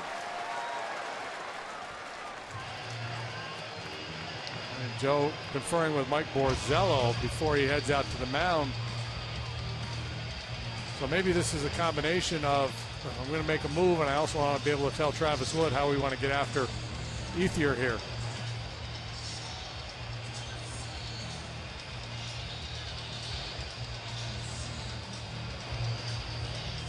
So that'll be it for Hamill, 5+. And he leaves trailing 2-1.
have runners at first and third, nobody out.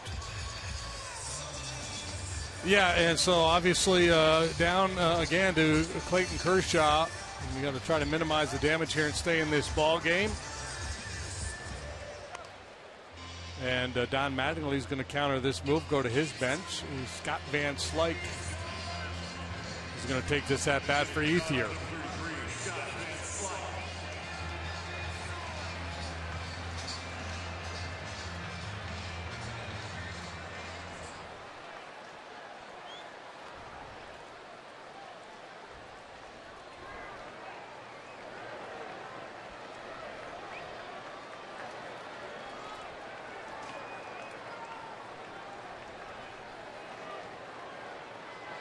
Gonzalez at third, Turner at first. The pitch. Up the middle, backhanded play. Castro, the flip. They turn it. A run will score, but what a play. Castro and Russell on a 4-6-3. And it's now 3-1 Dodgers. Yeah, off the bat, boy, that looked like it was going to be a clean base hit, but Castro shading that way with a sweet pick on the backhand side. Then the backhand flip to Russell, who completes the play. This is pretty. Let's watch again. Nice. Not sure if Addison touched second, but that's the neighborhood play. And the Dodgers may be asking. So if the throw, the key is the throw. We've had this happen a few times. If they determine it's a true throw, that is not reviewable. If they believe the throw in any way affected his footwork, kept him off second base, that runner will be safe.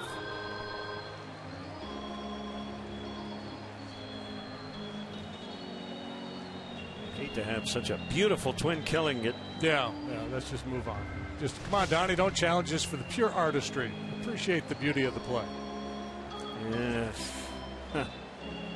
I think it's, I don't know, I don't think the throw adversely affected the footwork. I think if the neighborhood play exists, then that should be an out. I would be in favor of just changing the rule and forcing the middle infielder to touch the base. Or at least if you touch it and then abandon it, that would be one thing. And I guess that would be the argument I would be making if I were Donnie. I would say he never touched it. It's one thing if a guy touches the base and then leaves early to prevent a hit, taking a hit. But if he never touches it,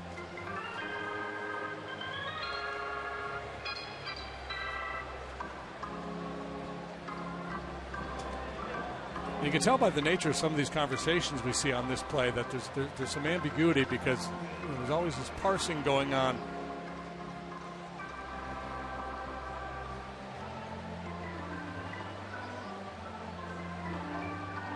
On the Sandlot, we just have a do-over, but they don't allow that here.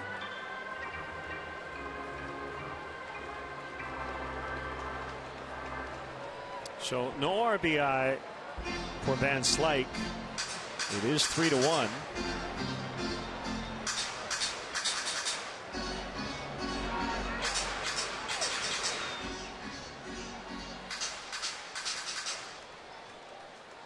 So Hamill, 5+, 4 hits, 3 runs.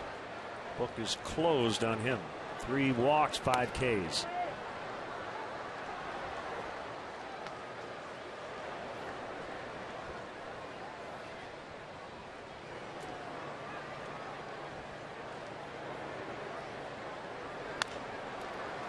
Toward right, Castro just can't get it, and Crawford's got a single.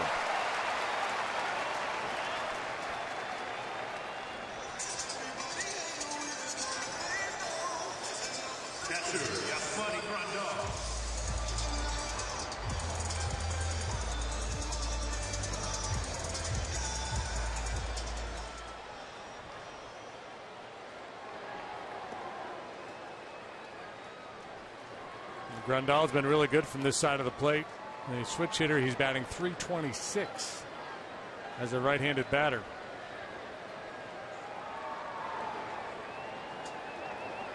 .15 out of 46, so not a ton of plate appearances. No long ones.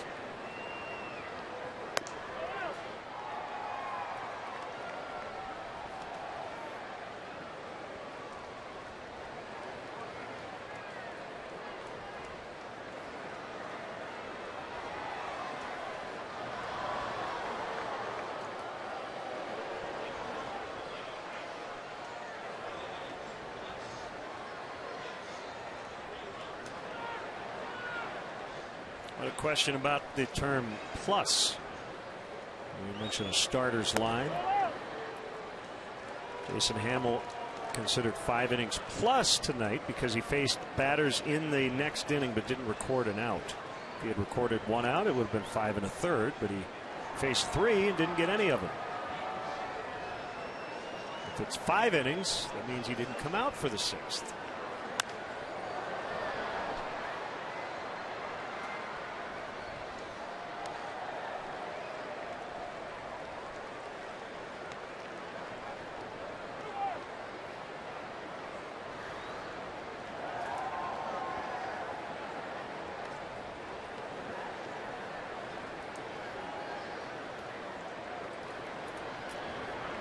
Edging off first, and Wood will throw.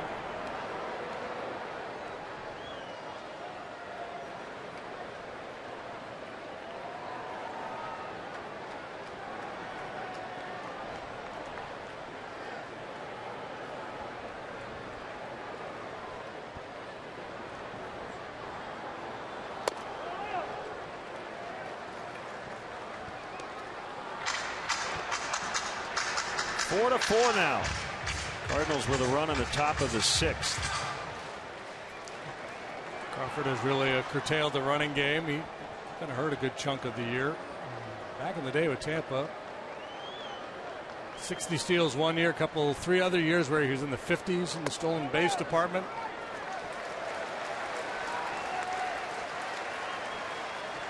Third walk of the inning.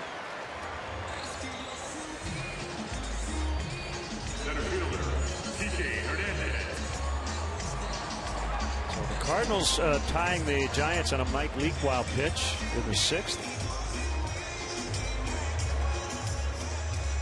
There's Fazio out to talk with Travis Wood.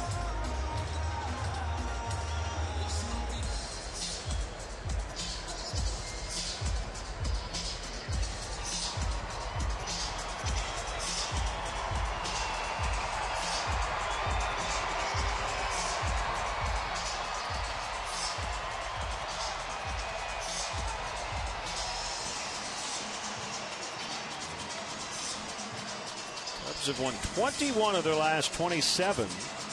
That includes losses in the last 2 in San Francisco, and they're trailing here 3-1.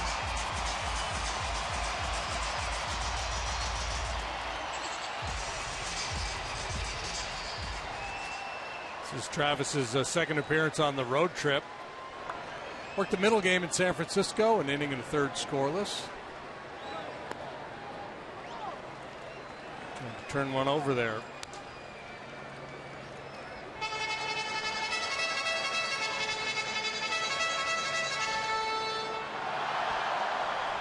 His natural fastball is a cutter. Four-seamer has a little cutting action in on a right-handed hitter's hands. He turn over a two-seamer and get some action down and away from a righty.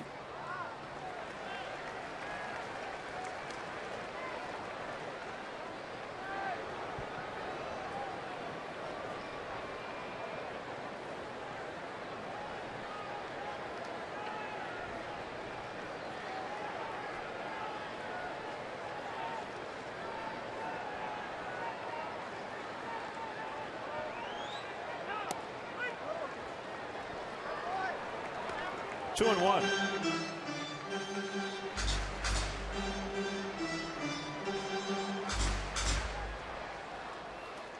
If you missed it in our open, Fernando Rodney has joined the Cubs bullpen. You may see him tonight.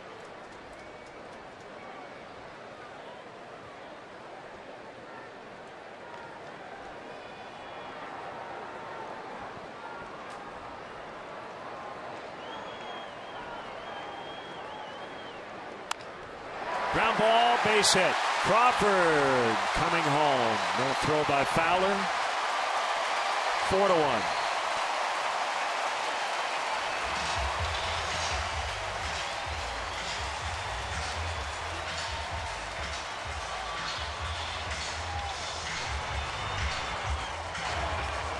It's a big number to be down to Kershaw, who will now step into the batter's box with a 3-run lead. More good than bad from Jason Hamill here tonight, but he's on the wrong side of it right now.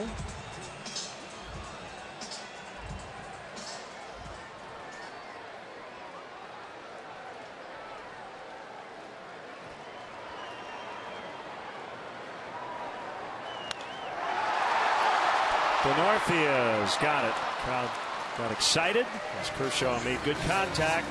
That'll end the inning, but they put up 3 and lead 4-1.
Dodgers up 4-1. You see the line on Jason Hamill, 5+.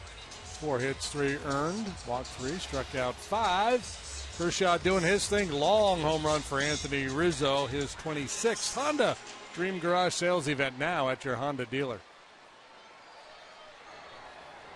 Scott Van Slyke will stay in and play right. They're hitting for Ethier. AAA Iowa Cubs rained out tonight in Des Moines. Javier Baez with a 13-game hitting streak, hitting .439.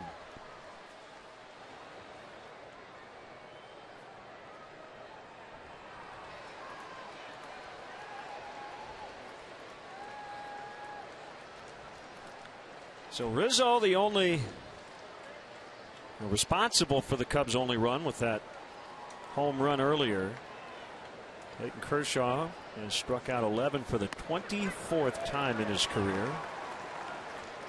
Corey Kluber had 11 punch-outs Monday at Wrigley Field. Madison Bumgarner had 12 yesterday in San Francisco.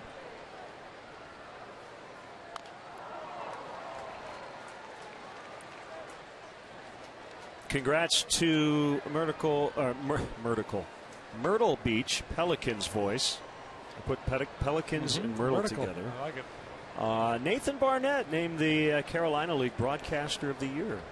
Congrats to Nathan. Gleyber Torres, 18-year-old prospect, shortstop in the Cubs chain, playing with South Bend, named the Midwest League Prospect of the Year. Yeah, he's a player.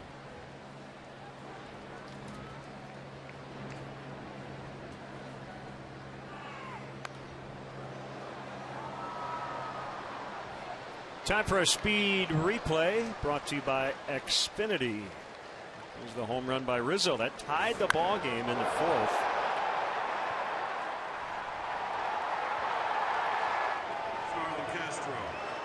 Number 26. Speed replay brought to you by Xfinity, your home for the most live sports. Swing and a miss, strike 3. Back and forth these two go tonight. Good battle so far. Kershaw with a couple of punch-outs, but Rizzo with a long home run. Kind of event a young kid remembers coming to the ballpark, watching star caliber players go toe-to-toe. Dad, remember that time we saw Rizzo take Kershaw deep?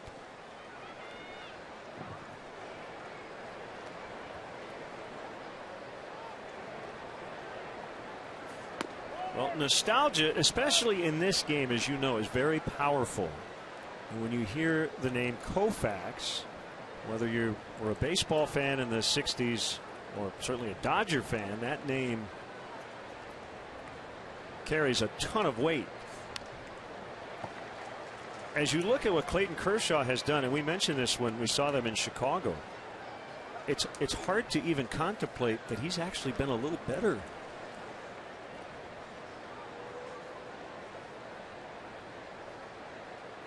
You almost can't believe you'd say that there's been a left-handed starter for the Los Angeles Dodgers who's been on par, if not better, than Sandy Koufax. Yeah. And so certainly make that case. It may take 20 years for people to say that out loud. And there will be people watching tonight right now going, Len, you're nuts. I saw Sandy Koufax pitch, and he was the best. Well, you know, I think a lot of it is that Sandy's career ended abruptly. So there wasn't a decline where people saw Sandy bad. Sandy was only, once he reached his peak in his prime, he was never great. bad. Yeah. Yep. Castro fans, 13, including 4 in a row for Kershaw.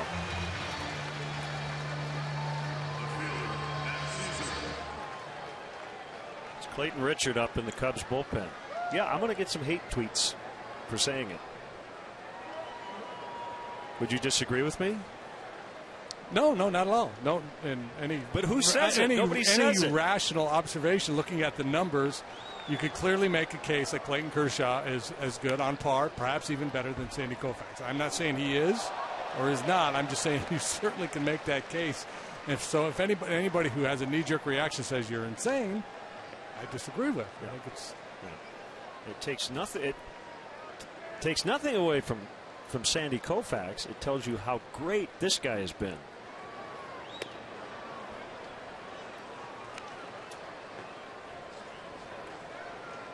And I know the thing that kind of aggravates you a little bit is people do point out his postseason lack of success. He's probably going to have a postseason like Randy Johnson did, right?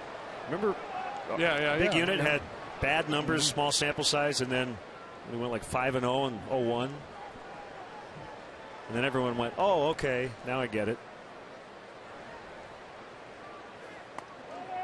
Yeah, and then the other part of it too is just the game is played a little bit differently, not a little bit, but in some regards significantly differently now than it was then in terms of letting pitchers go deep into games and having huge years in terms of innings pitched and strikeouts, and that's where Koufax really stands out.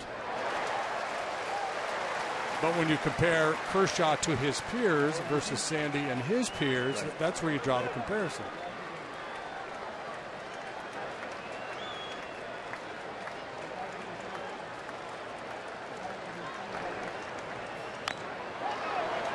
Caesar fouled that one off himself.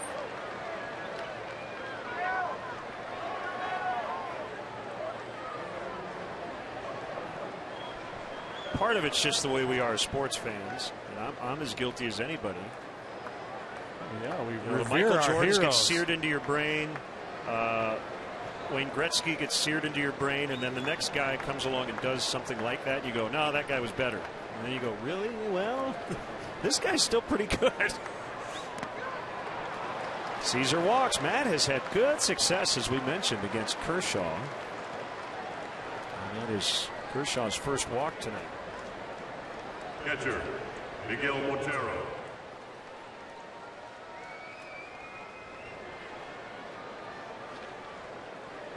I guess the one thing I will never do is ever say there will never be a better ... Because there usually is. There may be some accomplishments that will never be matched or bested because of the changing nature of the sport. But to say one guy will be the best all time. Yep.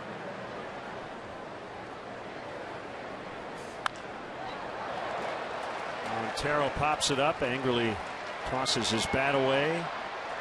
Crawford makes the catch. So stretch here in Los Angeles. 4-1 Dodgers.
and Cubs Fan Cam.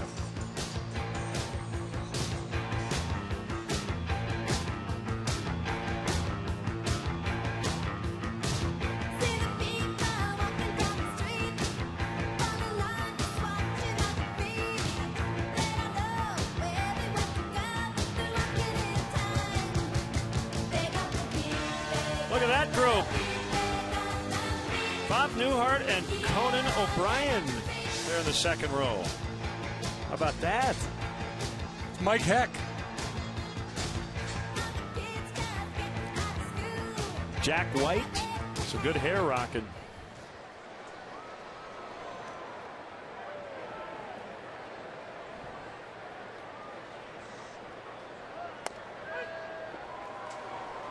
What's the middle?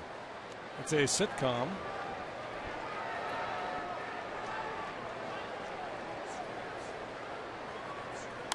Are you being fed information? No, it's a family favorite. Okay. And I apologize, I don't know the actor's name. I think he was in what was the Malcolm in the Middle? I think he was in that show too. Oh yeah.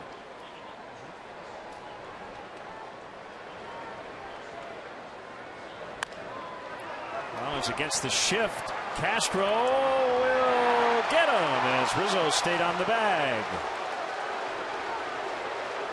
So Rollins went against the shift from the left side.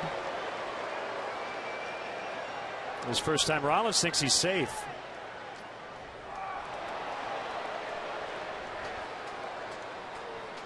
Jimmy's going to languish out there and give Don Mattingly a chance to challenge.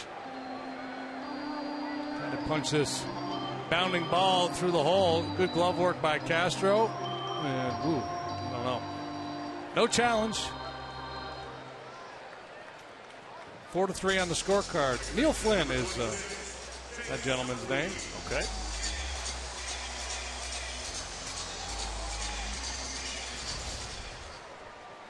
So Hamill 5, Wood pitched the 6th, and now here's Clayton Richard against Chase Utley.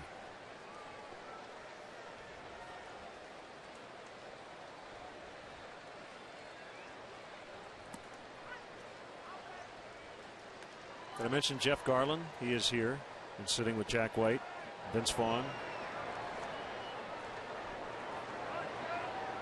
Knew he had to be here.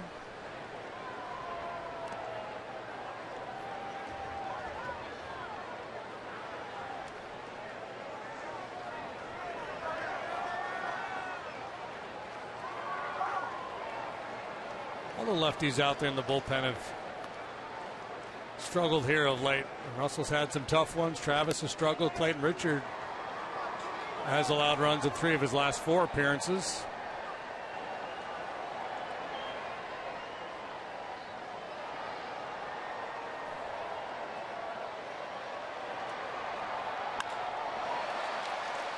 Denorfia running, and he's got it as he leaves his feet.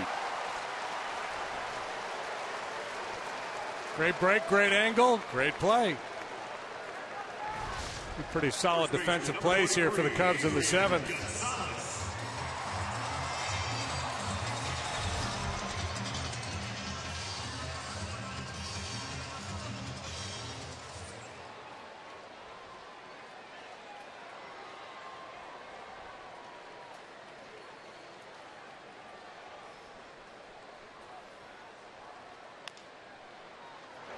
Bounce to the shortstop, Russell. Dug out by Rizzo, and Richard goes 1-2-3 in the 7th. 4-1 LA.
TV serves up real-time highlights and pitch tracking info on your out-of-market fantasy players live or on demand on over 400 devices. Blackout and other restrictions apply. Get MLB.tv today. Getting late. Here's Tommy La Stella. Tough to come off the bench. Have to face Clayton Kershaw, and he swings and lofts one into center. Hernandez puts it in his pocket. One out. Stella batting for Richard. Kershaw, despite all the strikeouts, a pretty manageable pitch count here at 99 with one out in the eighth.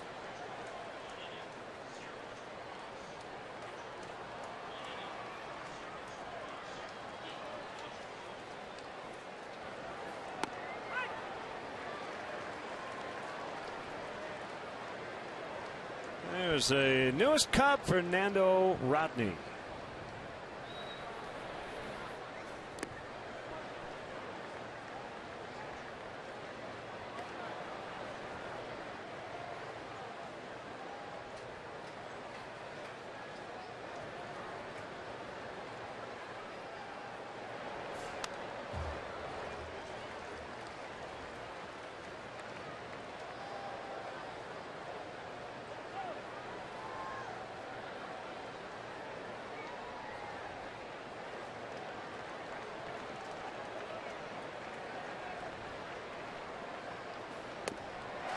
Got him. 14 strikeouts for Kershaw.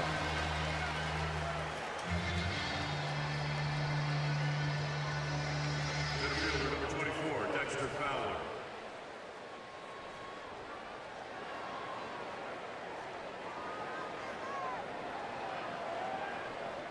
Matches his season high. He had 14 against the Nationals on July 18th.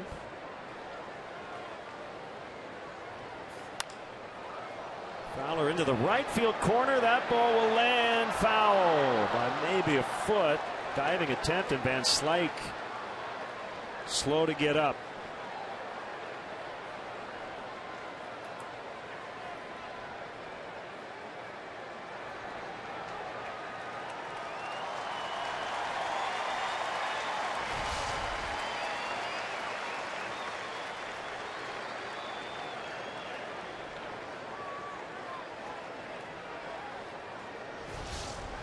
This is the third time Kershaw has struck out 14.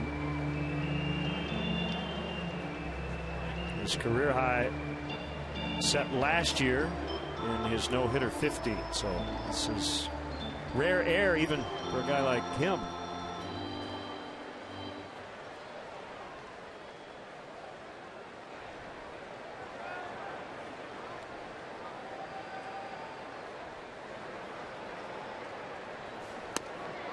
Has never lost when he has struck out at least 12.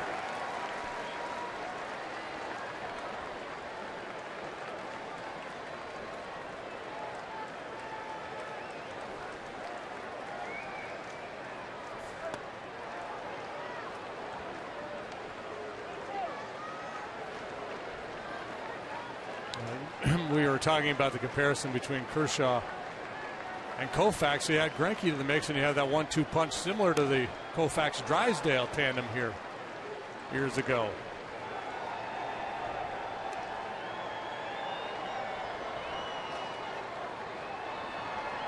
Greinke was terrific yesterday in Cincinnati.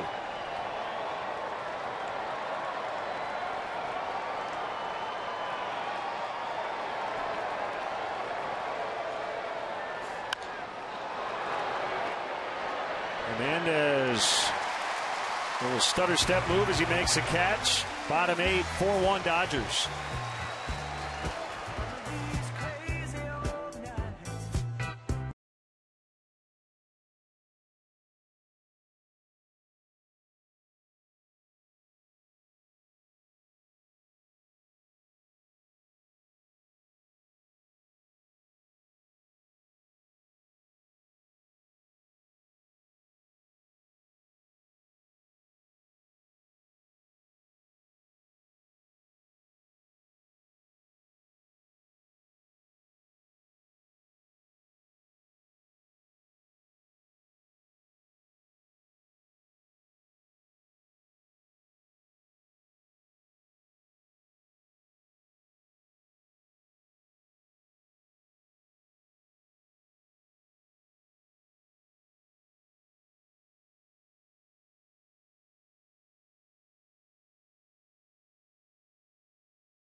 strikeout. His second consecutive shutout of the Twins on Monday on a full. You've had 4 no-hitters, a perfect game. You have struck out 18. You have a World Series record of 15 in one game. Where does this one fit in as far as thrills are concerned? I don't know, Vinny. This has got to be as high as any of them. This whole year was a thrill. We were a ball club that everybody said was going to finish 5th, and we lost Tommy Davis. They thought we were going to finish 8th. And we went on to win a pennant, and everybody did such a great job. Lou Johnson, who hit the home run today, he came up when Tommy got hurt and did a great job and carried us for the first 10 days to 2 weeks he was here. And I think that got us over the hump. Without Lou coming up and doing that great job right then, I think the whole ball club probably would have sagged a little bit. Sandy, thank you so very much. And now go on back and sit down and relax a little while. Thank you, Vinny. Sandy Koufax, the man who... Great stuff. Vin Scully and Sandy Koufax, 1965. Vin, along with Boyd Robertson, does a great job. Helping Vin with all his wonderful research. The Mazda Replay Cam brought to you by Mazda. Conviction, creativity, courage. This is the Mazda way. And again, we will talk with Vin Scully on tomorrow's leadoff man. LaStella's still in at second. And it is the Cub debut of Fernando Rodney. Look at that beard. I like it. Floated out into left center by Turner. Caught by Caesar. What do you got on Fernando Rodney? Yeah, it's been a rough year for Rodney. He's blown 6 save opportunities. He's pitched to a 5.68 ERA. He's 38 years of age, and so that's always the question when you see a guy post these kinds of numbers: is he in a steep decline here, or is there a little something left in the tank? When you look at the numbers, the velocity is still good. His average fastball is 95 miles an hour. He's always had that great changeup. And talking with Chris Bosio earlier today, they're going to try to get him back to throwing more two-seam fastballs to complement that changeup. He has worked in more four-seamers the last couple of years.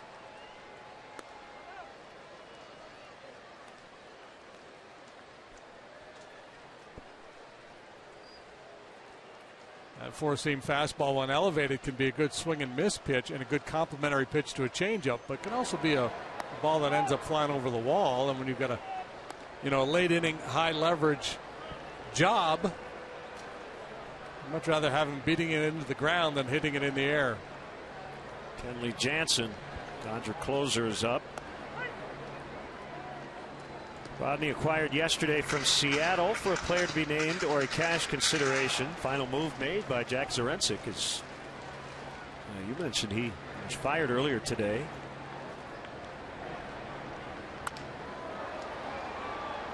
Slight fouls to right. 2012 and 0.60 ERA for Fernando Rodney. That set a major league record for a relief pitcher. Dennis Eckersley at 0.61 in 1990 with the Oakland A's.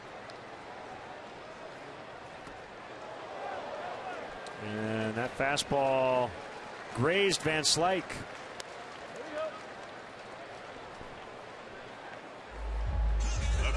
Rodney's been around a good long while. Broke in with the Tigers in 02. Now that's a two-seamer with good run down and in. Unfortunately for both parties, a little too much run.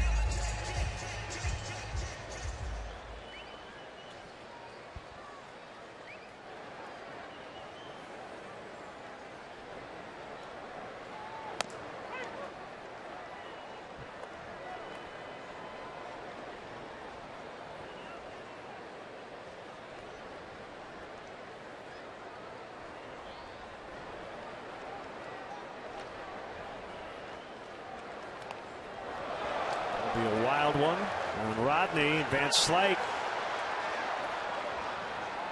with a nice base running maneuver. He just did not assume it was going to be one base. He took a big turn around second.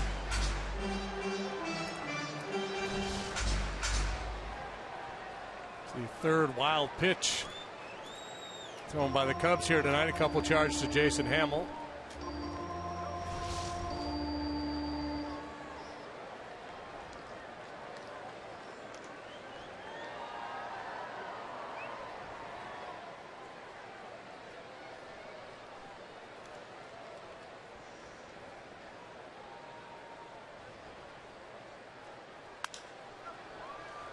Softly bounced to La Stella. 2 outs. Van Slyke at third.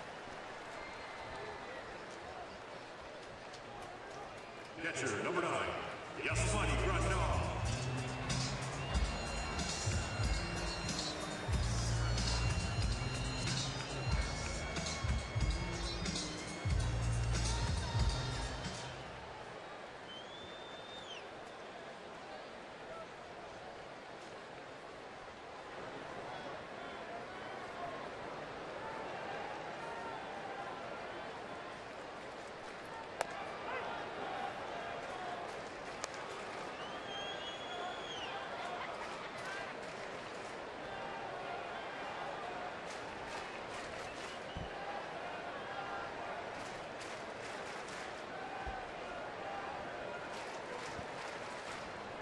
Rodney signed with Detroit back in 1997.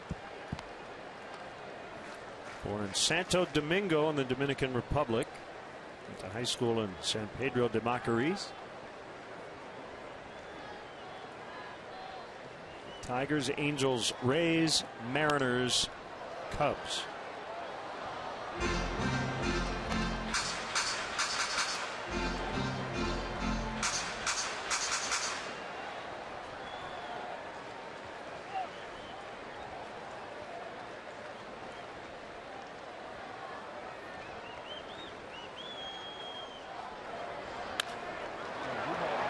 Stella again.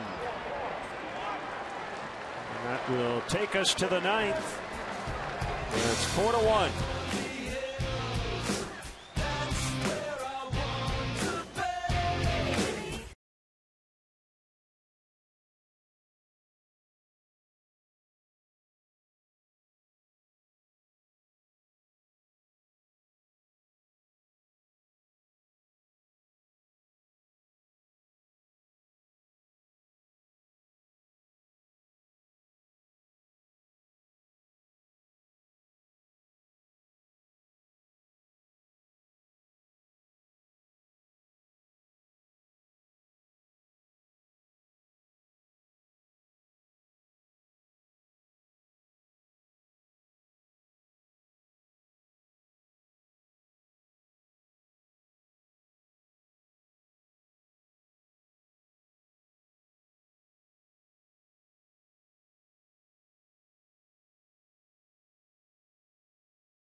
Now the Cubs for an upcoming schedule. 2 more here in L.A. Then back home to play the Reds and the Diamondbacks before the Cubs head off for another long 3-city road trip. Ford, America's best-selling brand, inviting you to go further in our fuel-efficient vehicles. Check out our entire lineup at your Ford store or at localfordstores.com.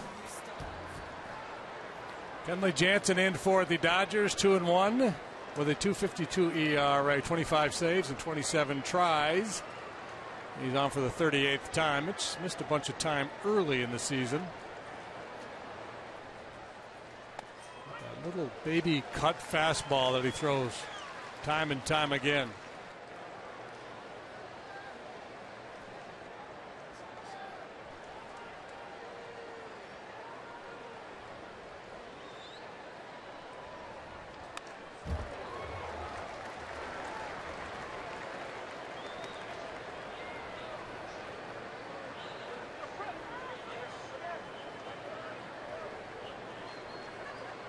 Kershaw, 8 innings, 3 hits, 1 run, 1 walk, 14 strikeouts. Give up the home run to Rizzo.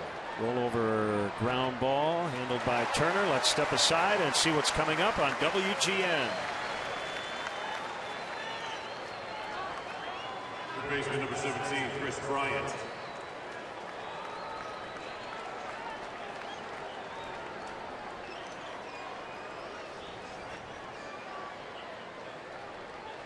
Thanks for staying up late with us. Cubs have not led tonight. Rizzo tied it on the home run on the 4th. Dodgers scored 3 in the 6th. And the Cubs now down to their final 2 outs. Tough night for Chris. He has struck out all 3 times. I rung up on a breaking ball last time that appeared to be off the outside corner. When you're having a night like this, seems like every time you look up, you're down in the count, 2 strikes. And Kenley Jansen this year, he's always been a big strikeout guy, but off the charts this year, he has struck out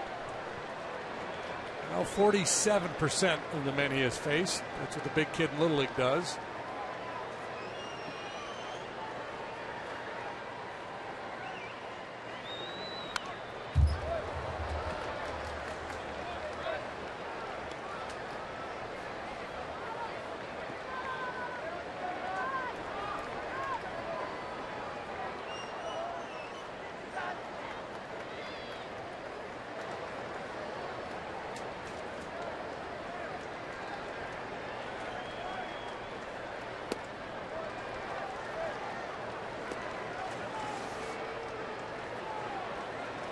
Just under 45,000 in the ballpark tonight. 44,874.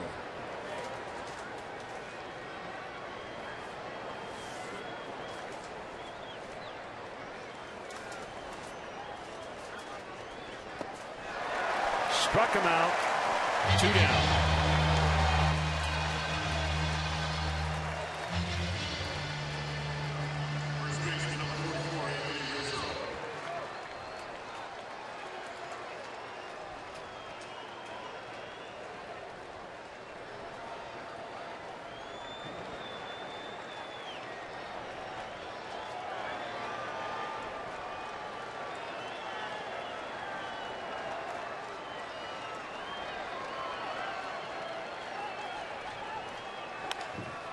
Rizzo on 2 bounces to Utley, and the Dodgers take the opener.